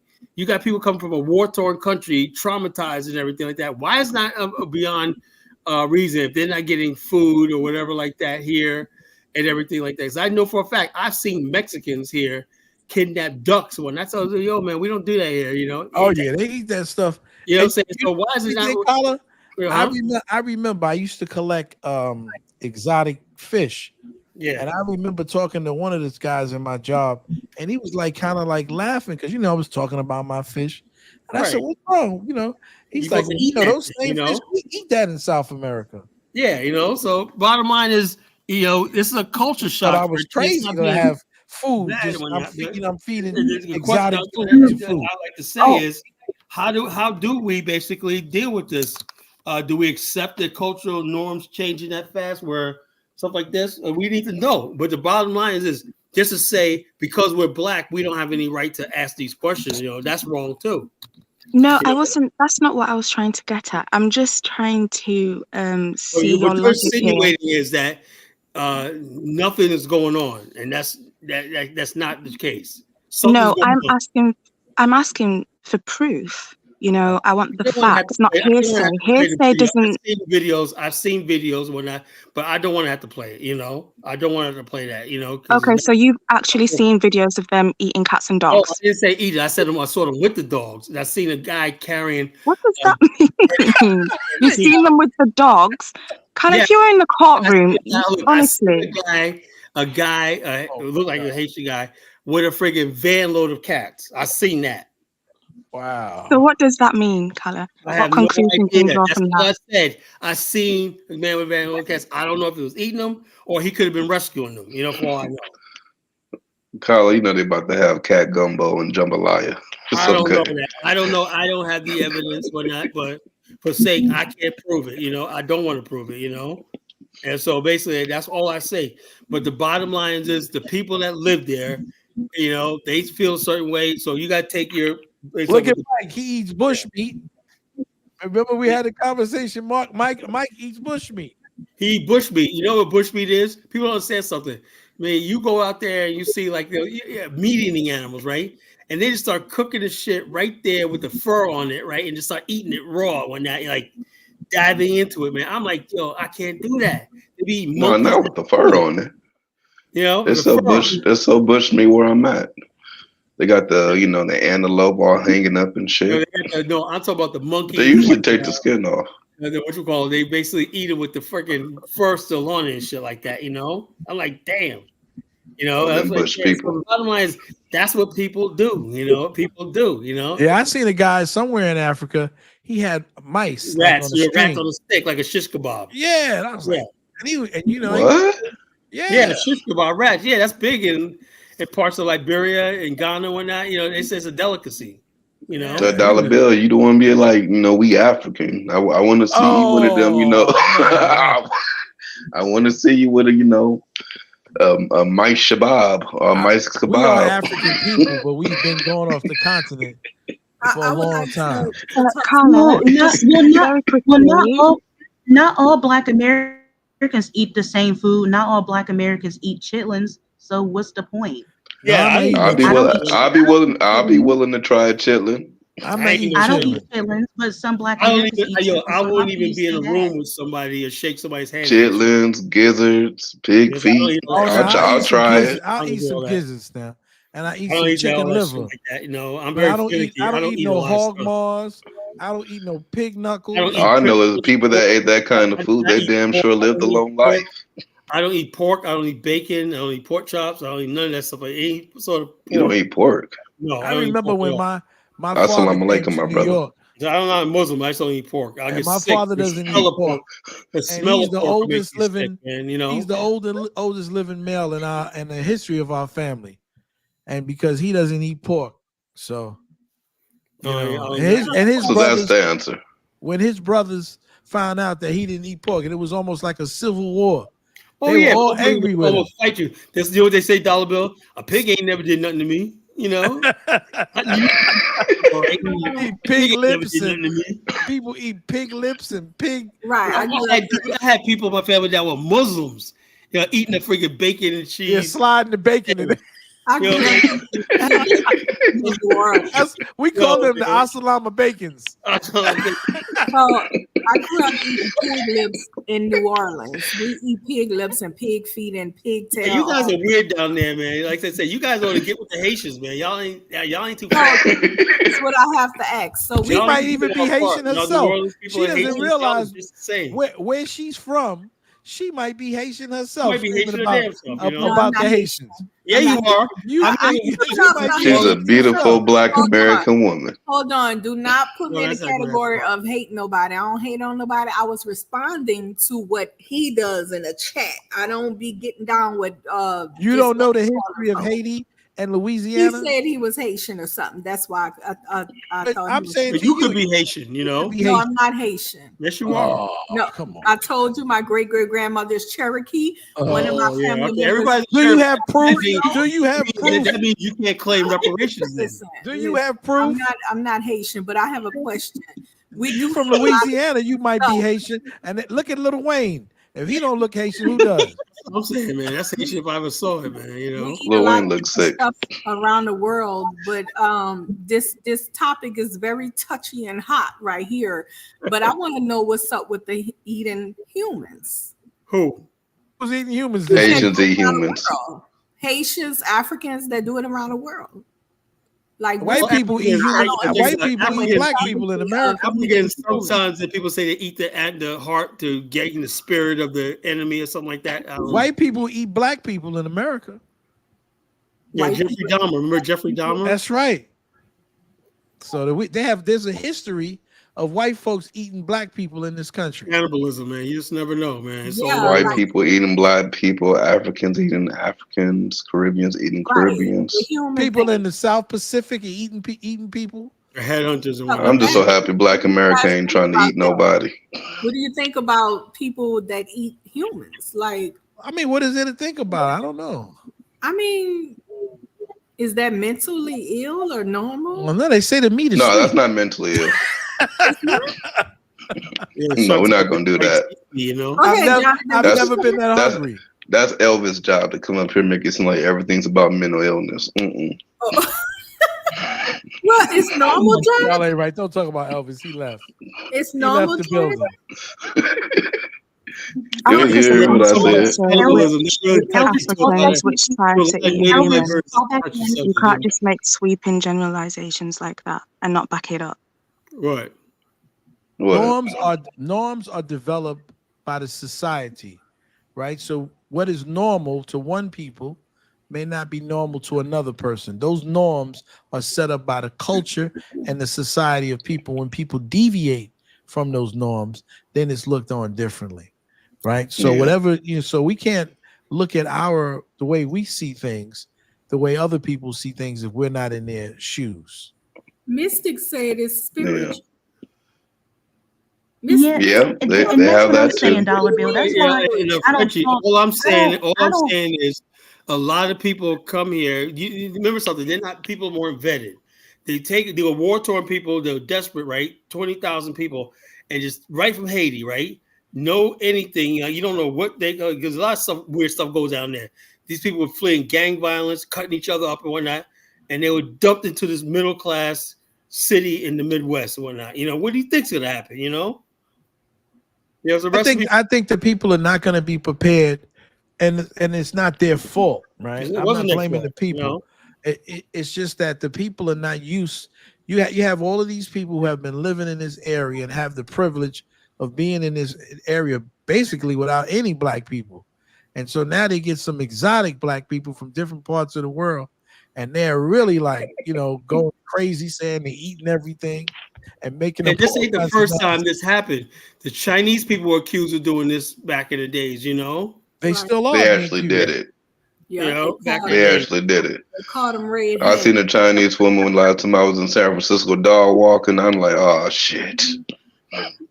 Yeah, but You ain't no damn we dog shouldn't. walker. I mean, we actually need proof. We shouldn't say our Haitian brothers and sisters are eating how this are they and that. And brothers? We don't actually have proof for everybody else. We don't need proof. So how are they brothers? Why do we owe the proof? Look, they don't come up with any proof, and they be spreading our name all over the place. That's right. Marie, what's happening now is They that take everything out of you, these Black people, Americans. unfortunately, they would take white supremacist talking points against us. And now when the white supremacists start talking about them, we supposed to come out of here and kumbaya. Don't do that to my brother. Hell no, fuck that. You know what I'm saying? Carry your own weight. Oh my God. Those days are over. Those See, they this asked for is this. exactly what I'm talking about. The divisiveness. Like, No, how but did it's we the get truth, though. here? But It's not the truth. It's not the truth because no, I'm sorry. Because clearly, you all feel a certain type of way. So I'm going to be here to defend Africans because I'm not going to sit here. We're not going and- against Africans. No, you any type are. of way You about are. Me? No, you definitely are. how You made a sweeping generalization and accused an entire continent of eating humans. We never said that. You didn't state the specific. No, You Frenchie, didn't state specific countries, tribes, Let or me say it anything. like You this, said Frenchie. Africans are eating humans. That's what you said. The problem is that, and this is part of Africa's fault too, is that one part of Africa likes to claim all of Africa. We all Africans. But then when another African culture does some shit that they don't agree with, no, don't say we all Africans. Don't put that all on Africa. Make your mind up. I'm sorry. I'm confused. If we're going, Are we not there are all parts. educated here on this panel? Most 54 I would hope countries. so. There are 54 countries on Yeah. that continent. You cannot say all of them eat human beings. No one said that. 54 countries and about You need to thousands state of the tribes specific in every single one of countries. those countries. You need to speak this. You need to state the specific countries and the tribes. Right. Okay. No. We're good with No, that. no. No, I'm no, good you with that. do. No. If you're I'm an good with educated that. being, No. you would do that. You would do that I'm good because with it's a that. continent. You don't know there's how many Africans? Like about 1 billion or so. You don't know every single African on the planet. You don't. And you know what? Young lady, I think you're right. And see, but what happens is people like Afri Dummy, they get on there and they go the blacks. And so what they're basically saying is African Americans, right? Okay. And so everything that any African American does, or anybody who's black, okay, that they think is an African American, if it's negative, if anything associated with being negative, then it must be us. So that we And have when to it's use not that same us, principle. Yeah, when they do something, we're gonna use that same principle. We're not about to separate people.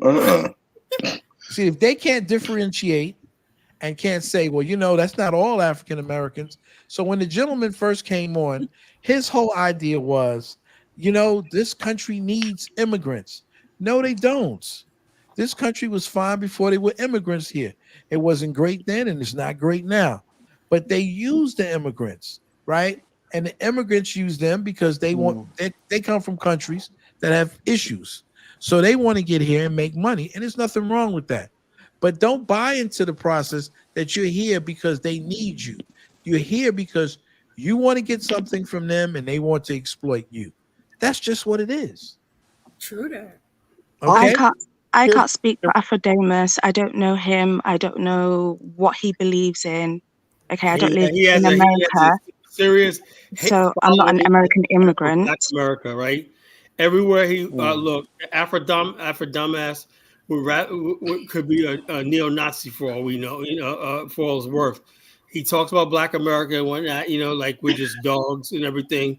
And also, there's a lot. And also, even when you go online, Africans basically have nothing good to say about us 24 hours a day, 7 days a week. And the bottom line, the people there, the people that want to be their allies, the Pan-Africanists. They're the ones that got hit the hardest out of all the stuff like that because we're the closest to you. And next thing you know, we get friggin', oh, yeah. And I try to tell, this is why I try to tell you, we're not after your land. We're not after your gold. We're not after none of that stuff like that. All we wanted was, we got family and brotherhood over on the continent, right? Because it balances out our situation in America. But the African on the whole tells us they don't want us. You're not African. You're the blacks. That's not true. That's a minority. That's a minority of people that I speak used that. to believe that, It's but a I don't know minority. anymore. I don't know anymore. Because Carla, you even said yourself that continental Africans love us. They love us. It's the They love diasporans me, that have the stuff hatred. like that.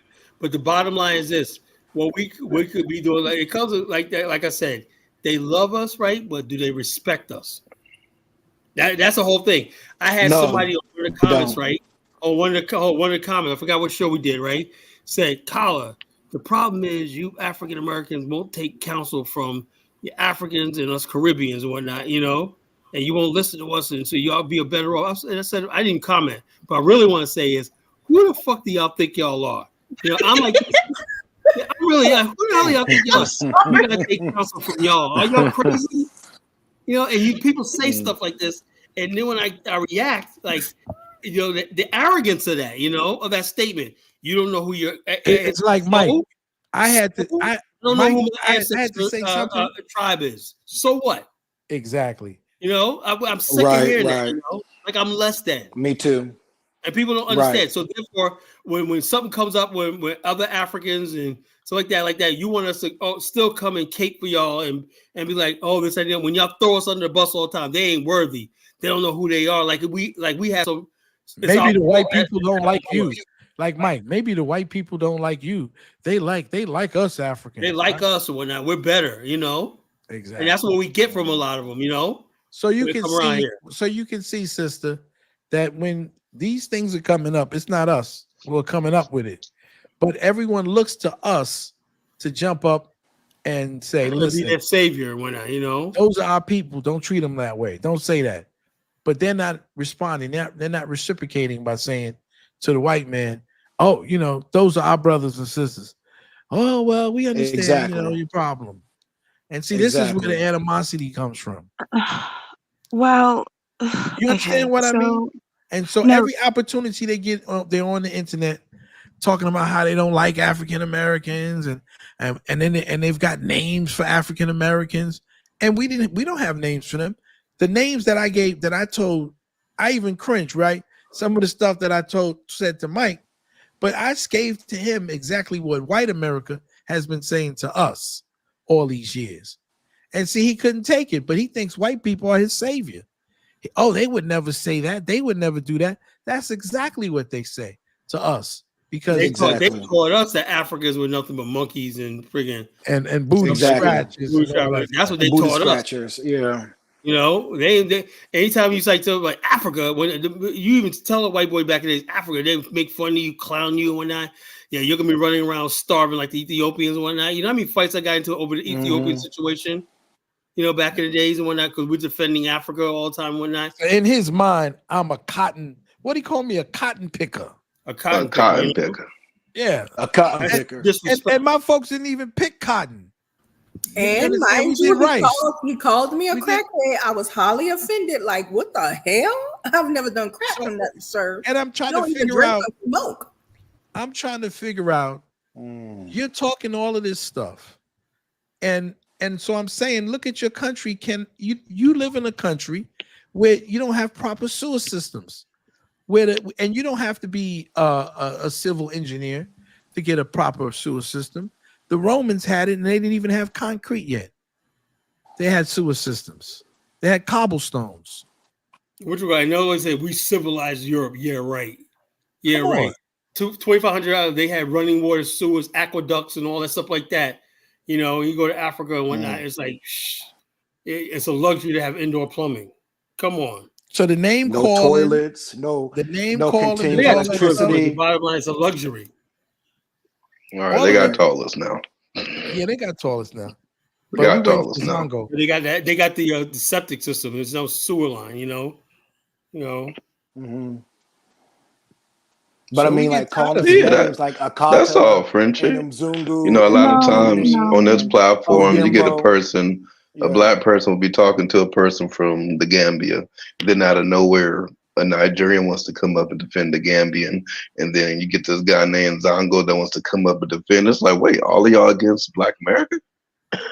Zongo, Okay, well then we're gonna loop all of y'all in one group. He must have learned that from the Right. No, African but Americans. no, because you guys don't differentiate. You don't. You lump us all into one. You don't say that particular Nigerian or that Ghanaian or that Well, that's what Gambian hold on. brother That's there. what Mike Because told they me You lump about lump you, us us all all into. They don't do that.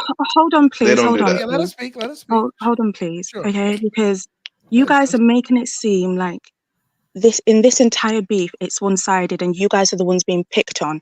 It's not the case. It goes both ways. Both sides disrespect each other. You But are we not didn't the start it. victim. No, I completely disagree. You I think? completely So tell me. disagree. So let's hear. I Let's hear completely from your disagree. perspective. This is what I would And say. How many times did I tell you I don't agree with Tariq Nasheed? And it goes over right. I don't agree with Tariq. I don't agree with FBA, but I will defend what's right about my people. Africa take that as, oh, he's another Pan-African sucker. You know, I could get around him, start talking about. I talk about Black America more than anybody. You know, because I love them. They're my people, right? But when I know when people talk about us and they hate us, you know, like Mike Olawale, you know, Afro Dumbass. They don't. Mike Olawale trying to convince me that Afro Dumbass just wants to see us do better. Who the hell is he? He coming from the freaking Gambia, you know. So tell us. Let me ask you a question, Frenchie, if it's okay. Who do you think started this diaspora war, from your perspective? yeah, so from my vantage point, from what I have seen, okay, I can only go off of what I have seen. Okay. It was the Black Americans. I'm so sorry, but I won't say Black Americans. I'll say FBAs. But here's And where the I likes of them. disagree. Here's I would where disagree because the diaspora Hold war on, but started even before that. Let us speak. Let us speak. I want to hear. but even before then, Yes, ma'am. I know that a lot of African immigrants were complaining about being bullied by Right, Black I never Americans. seen that here. Hold on, Kala, hold on, please. Let us hear. Let us hear. Complaining about being bullied at school. You guys were making reference to them being, what is it, African booty scratchers, etc., etc. Now, of course, okay, maybe you called yourselves that. That's fine, but you also called them that. So it Oh, I started don't from remember ever calling school nobody time. that. Hold on, let Okay, her hear. maybe you. I'm not saying you did. Not you in particular, but these are the accusations that are being brought against, In the community. certain African Americans. So we can't negate that. I think it stems from primary school and secondary school and being picked on, and then obviously over time it has grown. So Let me ask you a question, Frenchie, right? Now, when you say that, right, do you understand that when it comes down to Africa, we always hold Africa in such high esteem? One of the number one movies in Black America was Coming to America. That movie right there spawned me to become a Pan-Africanist, you know? And stuff like that. Black people like, oh, and when we talk about Africa and stuff like that, when Muhammad Ali did Rumble in Jungle, do you know there was more Black Americans in that country than any other Black people outside of the Congo? You know, we've always been fascinated with Africa, but it's never been reciprocated, you know? We've always been involved with Africa, right? We have different organizations. We fought for the ending of apartheid in South Africa, you know?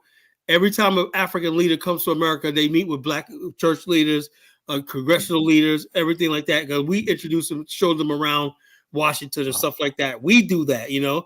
Their And leaders went to school as a here. state, go to our historically Black universities and stuff like that. We educate African heads of state. We've always been involved in Africa with the African Methodist Episcopal Church and stuff like that all over the continent and stuff like that. So we've always shown love for Africa, right? The problem is, and we've always had a good relationship. The problem is the age of social media. We have really fake Africans think just because you're African or born in Africa, it makes you more African than us. And what you have is these what I call Negropean Africans who live in the UK, live in France, live in wherever around the world, right? And they basically always taking shots at Black America. I never had problems with Africans from the continent, you know, for the most part, you know. It's these Black people that live in the West, and they basically believe the stuff about us and whatnot, and that's not the truth, you know. And they believe the worst about us, right? Black America, we've always been taught to believe the best in people, be forgiving. That's our when we talk Christianity, people be forgiving, love, understanding, make allowances for people and that. That's what we've been taught. That's in our values. So we were never taught to hate. Even Can I say something about this, Yeah. Kala? We were never taught Frenchie, to hate. all that stuff that you heard was just one big lie. It was a lie. Okay, so the people that you talk about who first came here, probably in the 80s, they didn't come here in primary school.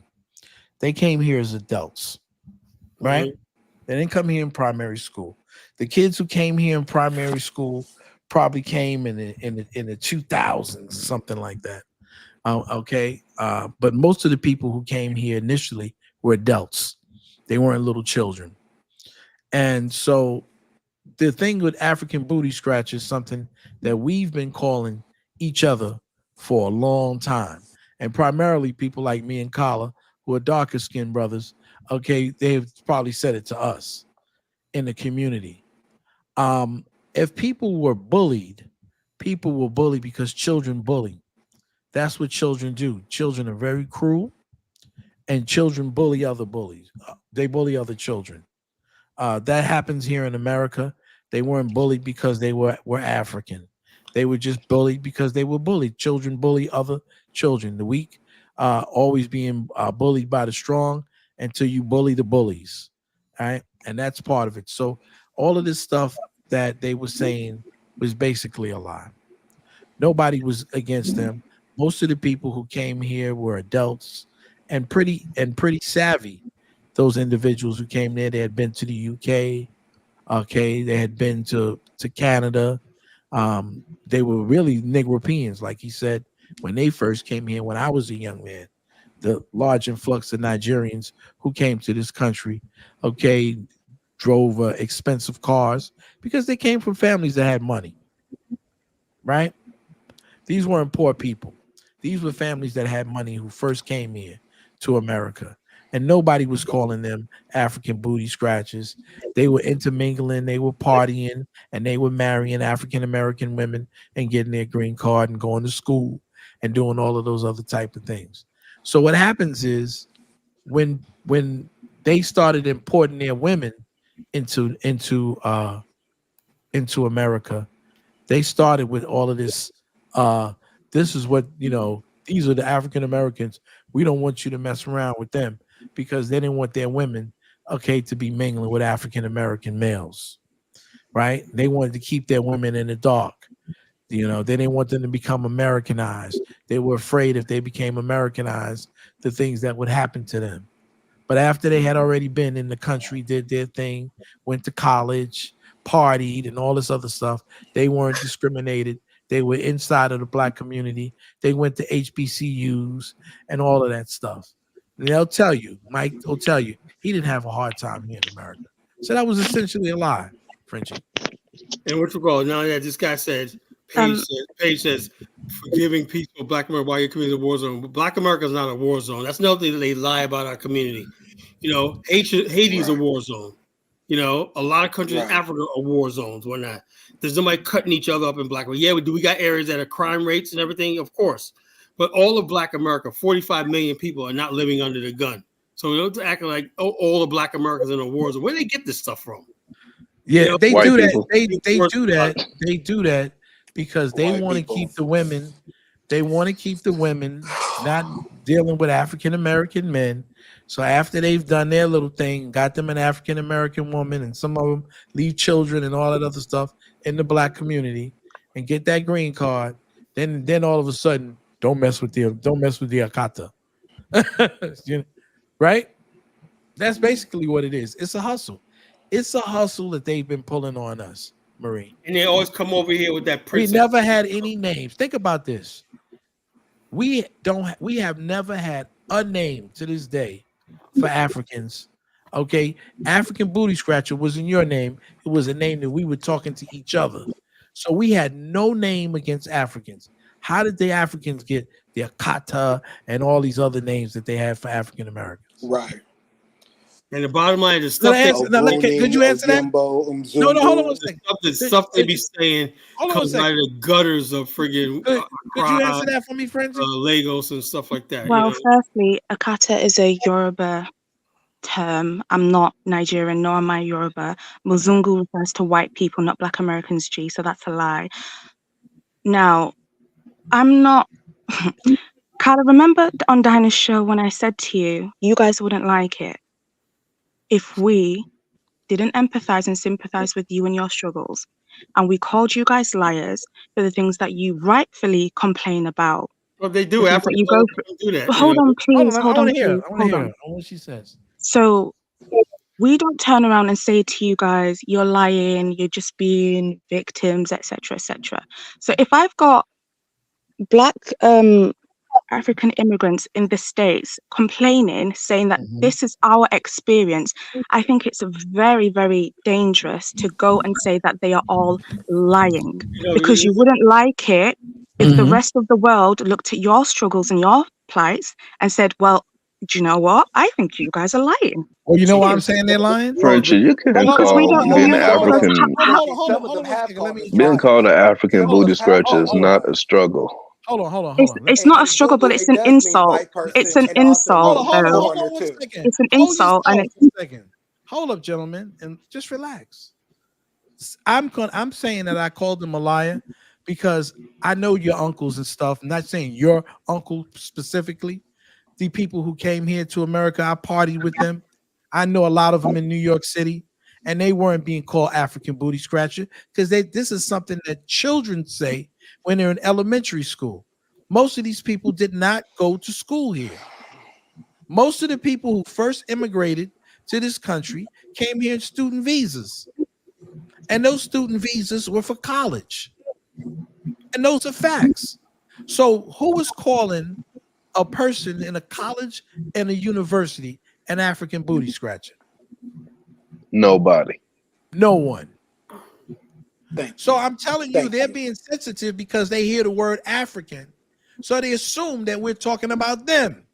And not only that, Frenchie, check this out. I seen this one meme a couple of weeks ago, right, where African American woman saying, "Yeah, we're gonna get our hair done at the African salon." It went around TikTok, like, why they got to mention that it's an African braiding salon? You know, what are we supposed to say? The black people are just showing love. Yeah, we like our Africans going to the African store and they have the Africans on thing, and they're like, "Well, why are they distinguishing us and whatnot as Africans?" Well, what do you want? You know, it's so. In other words, if we don't distinguish y'all, we're being disrespectful. If we say, yeah, that's an African as opposed to a Black American beauty salon, black women say we like the Africans because they do better work on hair braiding and cornrowing, you know. And the African people are like, well, we don't like that because it's like they're like, yeah, we feel like we're being objectified, you know. So I'm saying to you that it was a lie, specifically to design so that African women from the continent would stay away from African American men, but they were running around while in the African American community, having babies. Okay, these are facts. Having babies and getting their green cards after they came here on a student visa. Okay, and that's a fact. So no one was running around calling them. Listen, the fact that you've got to show you that I'm telling the truth was the fact that I just played that college just played one young lady whose family comes from Ghana, and she's a drill rapper and a gang leader. Who's calling her African booty scratcher? And the word Mzungu, it does mean white person and foreigner.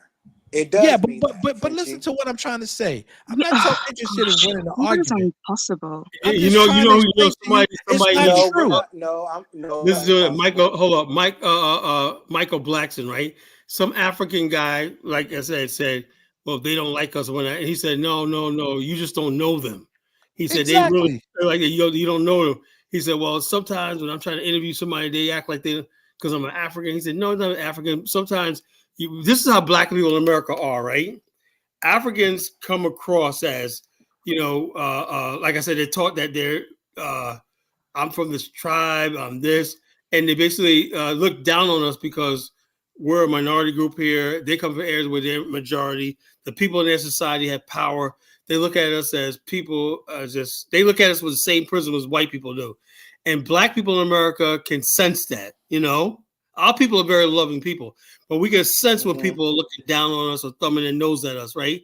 And then black people in America, right? When you show them that side of yourself, they're gonna react to it. I know my people, and that's what Africans get a lot of times. They roll their eyes, whatever, like that. Like that guy Godfrey, what's his name? The comedian, he talks about it.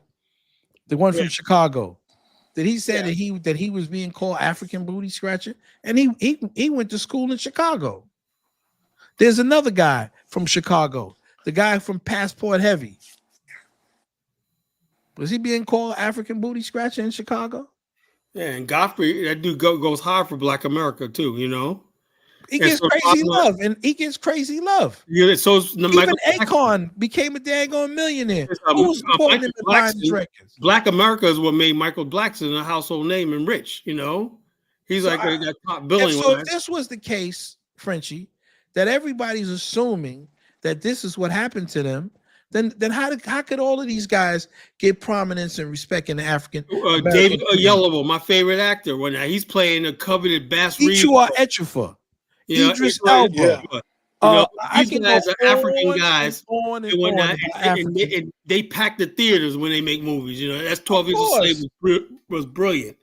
And Chiwetel Ejiofor was in American Gangster. He was in that movie with Don Cheadle about true story about that DJ. Spike Lee movies. Yeah, The Inside Man. Yeah, so the bottom line is we know these guys are African, but we don't care. We're saying you come over here and you want to be part of our culture, that's fine. But a lot of Africans come over here and they want to be arrogant, like they're superior. So to say that we were discriminating them and calling, we did not have a name. Whether people say it's Yoruba, Akata, whether even more, we don't have a name for Africans. We don't have a nasty or an ill-gotten word for Africans in our community. We don't. I'll say this. Everyone knows I love my African and Caribbean brothers and sisters, but I will say this, and this is one thing I don't like, and I'm just gonna have to say it. Because I'm just gonna have to say it.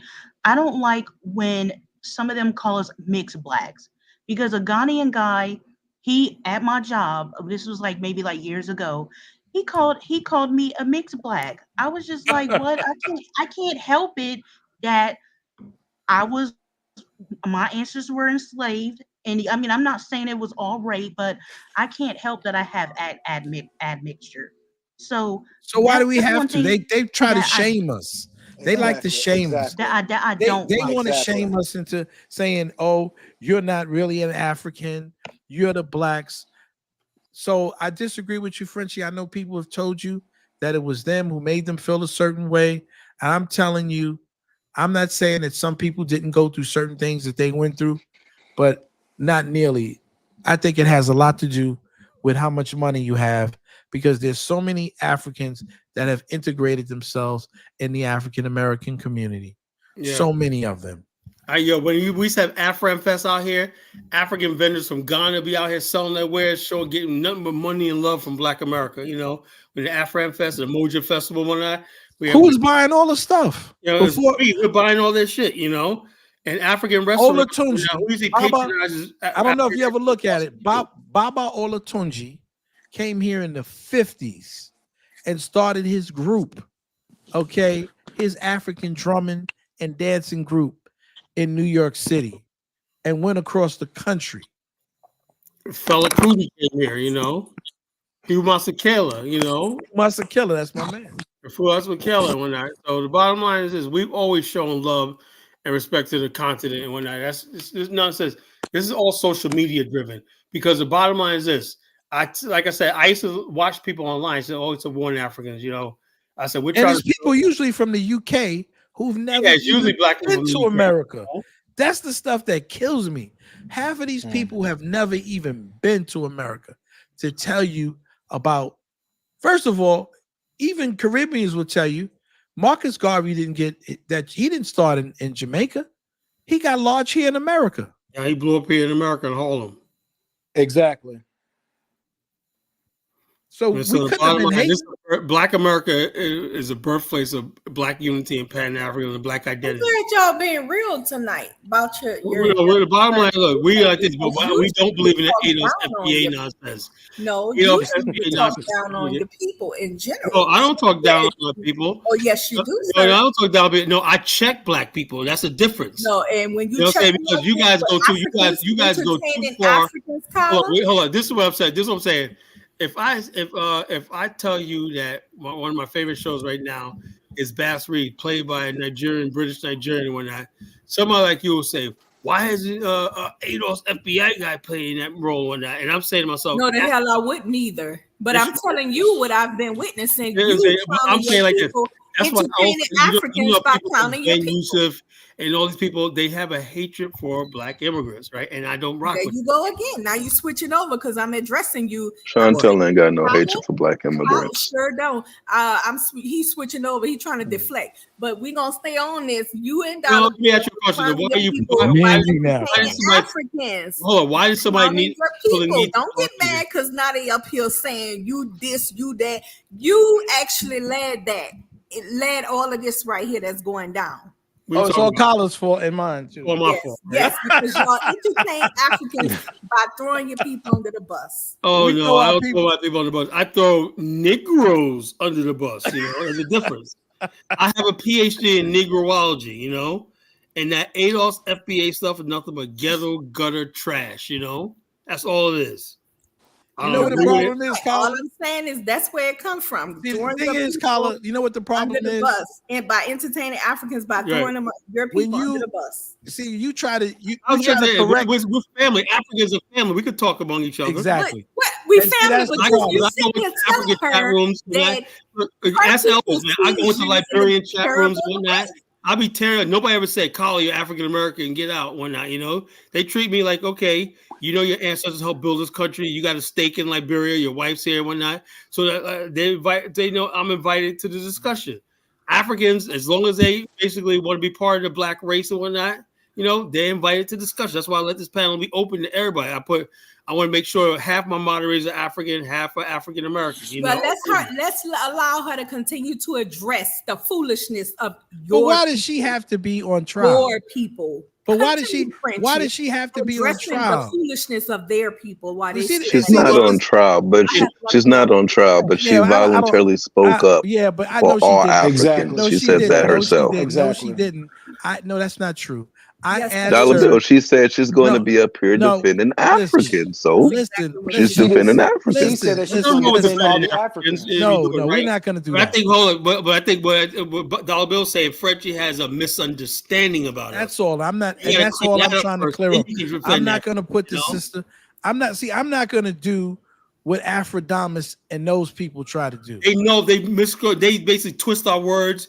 And they create a straw man, you know, this boogeyman Black American. Don't entertain Black Americans by throwing. Well, I don't care because I'm not gonna be. We're not gonna do that. We're not a hate group on Black people. Or Black we're not a hate group on Black people. We love all Black people. On yourself. No, see that's the difference. When Colin tries to correct you because you've done something that you know, okay, you shouldn't have done. Then he becomes the enemy of the people, right? I become a tether. I'm a Caribbean now. Now you a tether because you're going to say that there's something wrong inside of our community, okay? Well, and that has nothing to do with Africans. This young lady got there's something down your people. I'm not downing my people. I'm trying to make my people rise. I'm trying to make my people rise by realizing that we need to straighten our own house out. We need to clean Black America up, you know. When your hands are clean, okay, then you don't have to go up against anybody else because people can see that your hands are clean. When we do see certain effery in our community, we wouldn't be men if we didn't say there's something wrong with it. Yeah, that's why I told Jamal tonight, you got to be, I want to be around men. Men get up and speak out what's wrong. They don't go by what's popular or stick their finger out the window and see where the wind blows. Men call it like they see it, you know, and stand up. I agree. You know? Men speak out about issues. They also got to bring solutions. They can't just be speaking. but they also need to bring solutions. Call out Yeah, we have solutions. And I'm not gonna pile on the sister. Doing solutions, you know. I'm not gonna pile on her and say, you know, I mean, I know she feels courageous and she wants to speak out, but I'm not gonna let her hold that on her head. I'm not gonna do that. I'm not gonna pile up on the sister. I asked her some questions. She was gracious enough to tell me how she felt. We had a discussion, you know. And that's the way we should do. I'm not gonna be like those other people who get up there and want to, because what they want to do is continue this narrative. And see, when I said earlier about this young lady that was Ghanaian, I'm not saying that to say, oh, she's Ghanaian. What I'm saying is we want people from other parts of the world, Africa, the Caribbean, to integrate with us, okay, in this space. We don't have to all be the same. Yourself. Well, I'm speaking for. I don't care. Well, we don't want the people. Well, you would rather be with Brother Polite or not, you know. I don't worry about them people. Stop that. Well, we don't want to deal with degenerate people. Okay, we want to deal with Black people. Americans sitting around worried about No, we don't want. Yeah, I don't want to deal. I don't want to deal with no pedophile who's screwing 11, who's screwing 11 women with no responsibility, who don't get a job. Can I talk? I'm not dealing. You guys go ahead. I'm too tired. I gotta get up in the morning. I'm gonna end the live stream. You guys keep it going. Anybody else want to get on? Come on now. Speak now. Put in the chat room. Speak now. Forever hold your peace. You know, Zongo, get up here, man. You know. Yeah, Zongo. I just want to say this right quick. The dollar bill, you speak for yourself. That's not all Black Americans, baby. Yeah, because I'm an African American. I'm not a Black American. Anything trying to join with them, of course we would welcome that. Like you said, we should. They are enemy, and we should join the Ku Klux Klan. We ain't sitting around. And we should join. We should join the baby mama vision. What? We should get out of here, man. We should get blunt. We should smoke blunt. People. One more spot. Other people won't disrespect them. We should smoke blunts and get out and leave our jobs. Bring your ass up here, Zongo. And let our pants roll down the back of it. But why is you talking over me though? Because you got to stop the No, that's not a reason to talk over me. It's being childish. It's ridiculous, Chantel. But it's being childish when you're speaking on top of my words. Well, I didn't mean to, but you got to stop that hatred. Baby, you the one that hates your own people. How can I hate my own people? I don't hate no immigrants or myself. I'll get you tomorrow. You hate your own kind. Hey, baby, Chantel, did you marry an African? I wouldn't tell you my business. Have a good night, Colin. Well, then why are you telling me I hate people? Good night, Marie. Come on, stop telling me. Good night, Marie. My business, honey. Good night, Marie. I'm not leaving. I'm saying good night to Colin. Me, okay. Good night, brother Colin. The stream is full. I know it's Zongo. You know what? Marie, I felt lonely when you said good night. You got to include me too. You can give the control to somebody else. You can Chantal, I got your back, baby. You can give the control to somebody else, Colin. You heard me, Colin? Not just yet. The first person to probably get it will be Dollar Bill. You know. Give me the controls, Kyla. Anyway. So, which requires Dollar Bill, I can't find you to give you a moderator pin, man. Your thing don't exist. Wow. I don't think you're subscribed to me. You gotta be subscribed to me. Oh, okay. I am subscribed. Colin, what about me and Frenchie? What? Give it to Maury. I don't know how to do none of this shit, you know. Yeah, I'm just learning how to do the moderator shit, you know. Once I got to. Yeah, I think the moderators would know how to do it. They'll tell you how to do it step by step. Yeah, because I got to straight Chantel. Good night, you guys. Get her to stop messing with these Pookie and Ray Rays. Good night. One night. I'm gonna mute myself. Good night, brother. Come on, Chantel. I had high hopes for you, sis. I was defending you and everything. Then you started coming.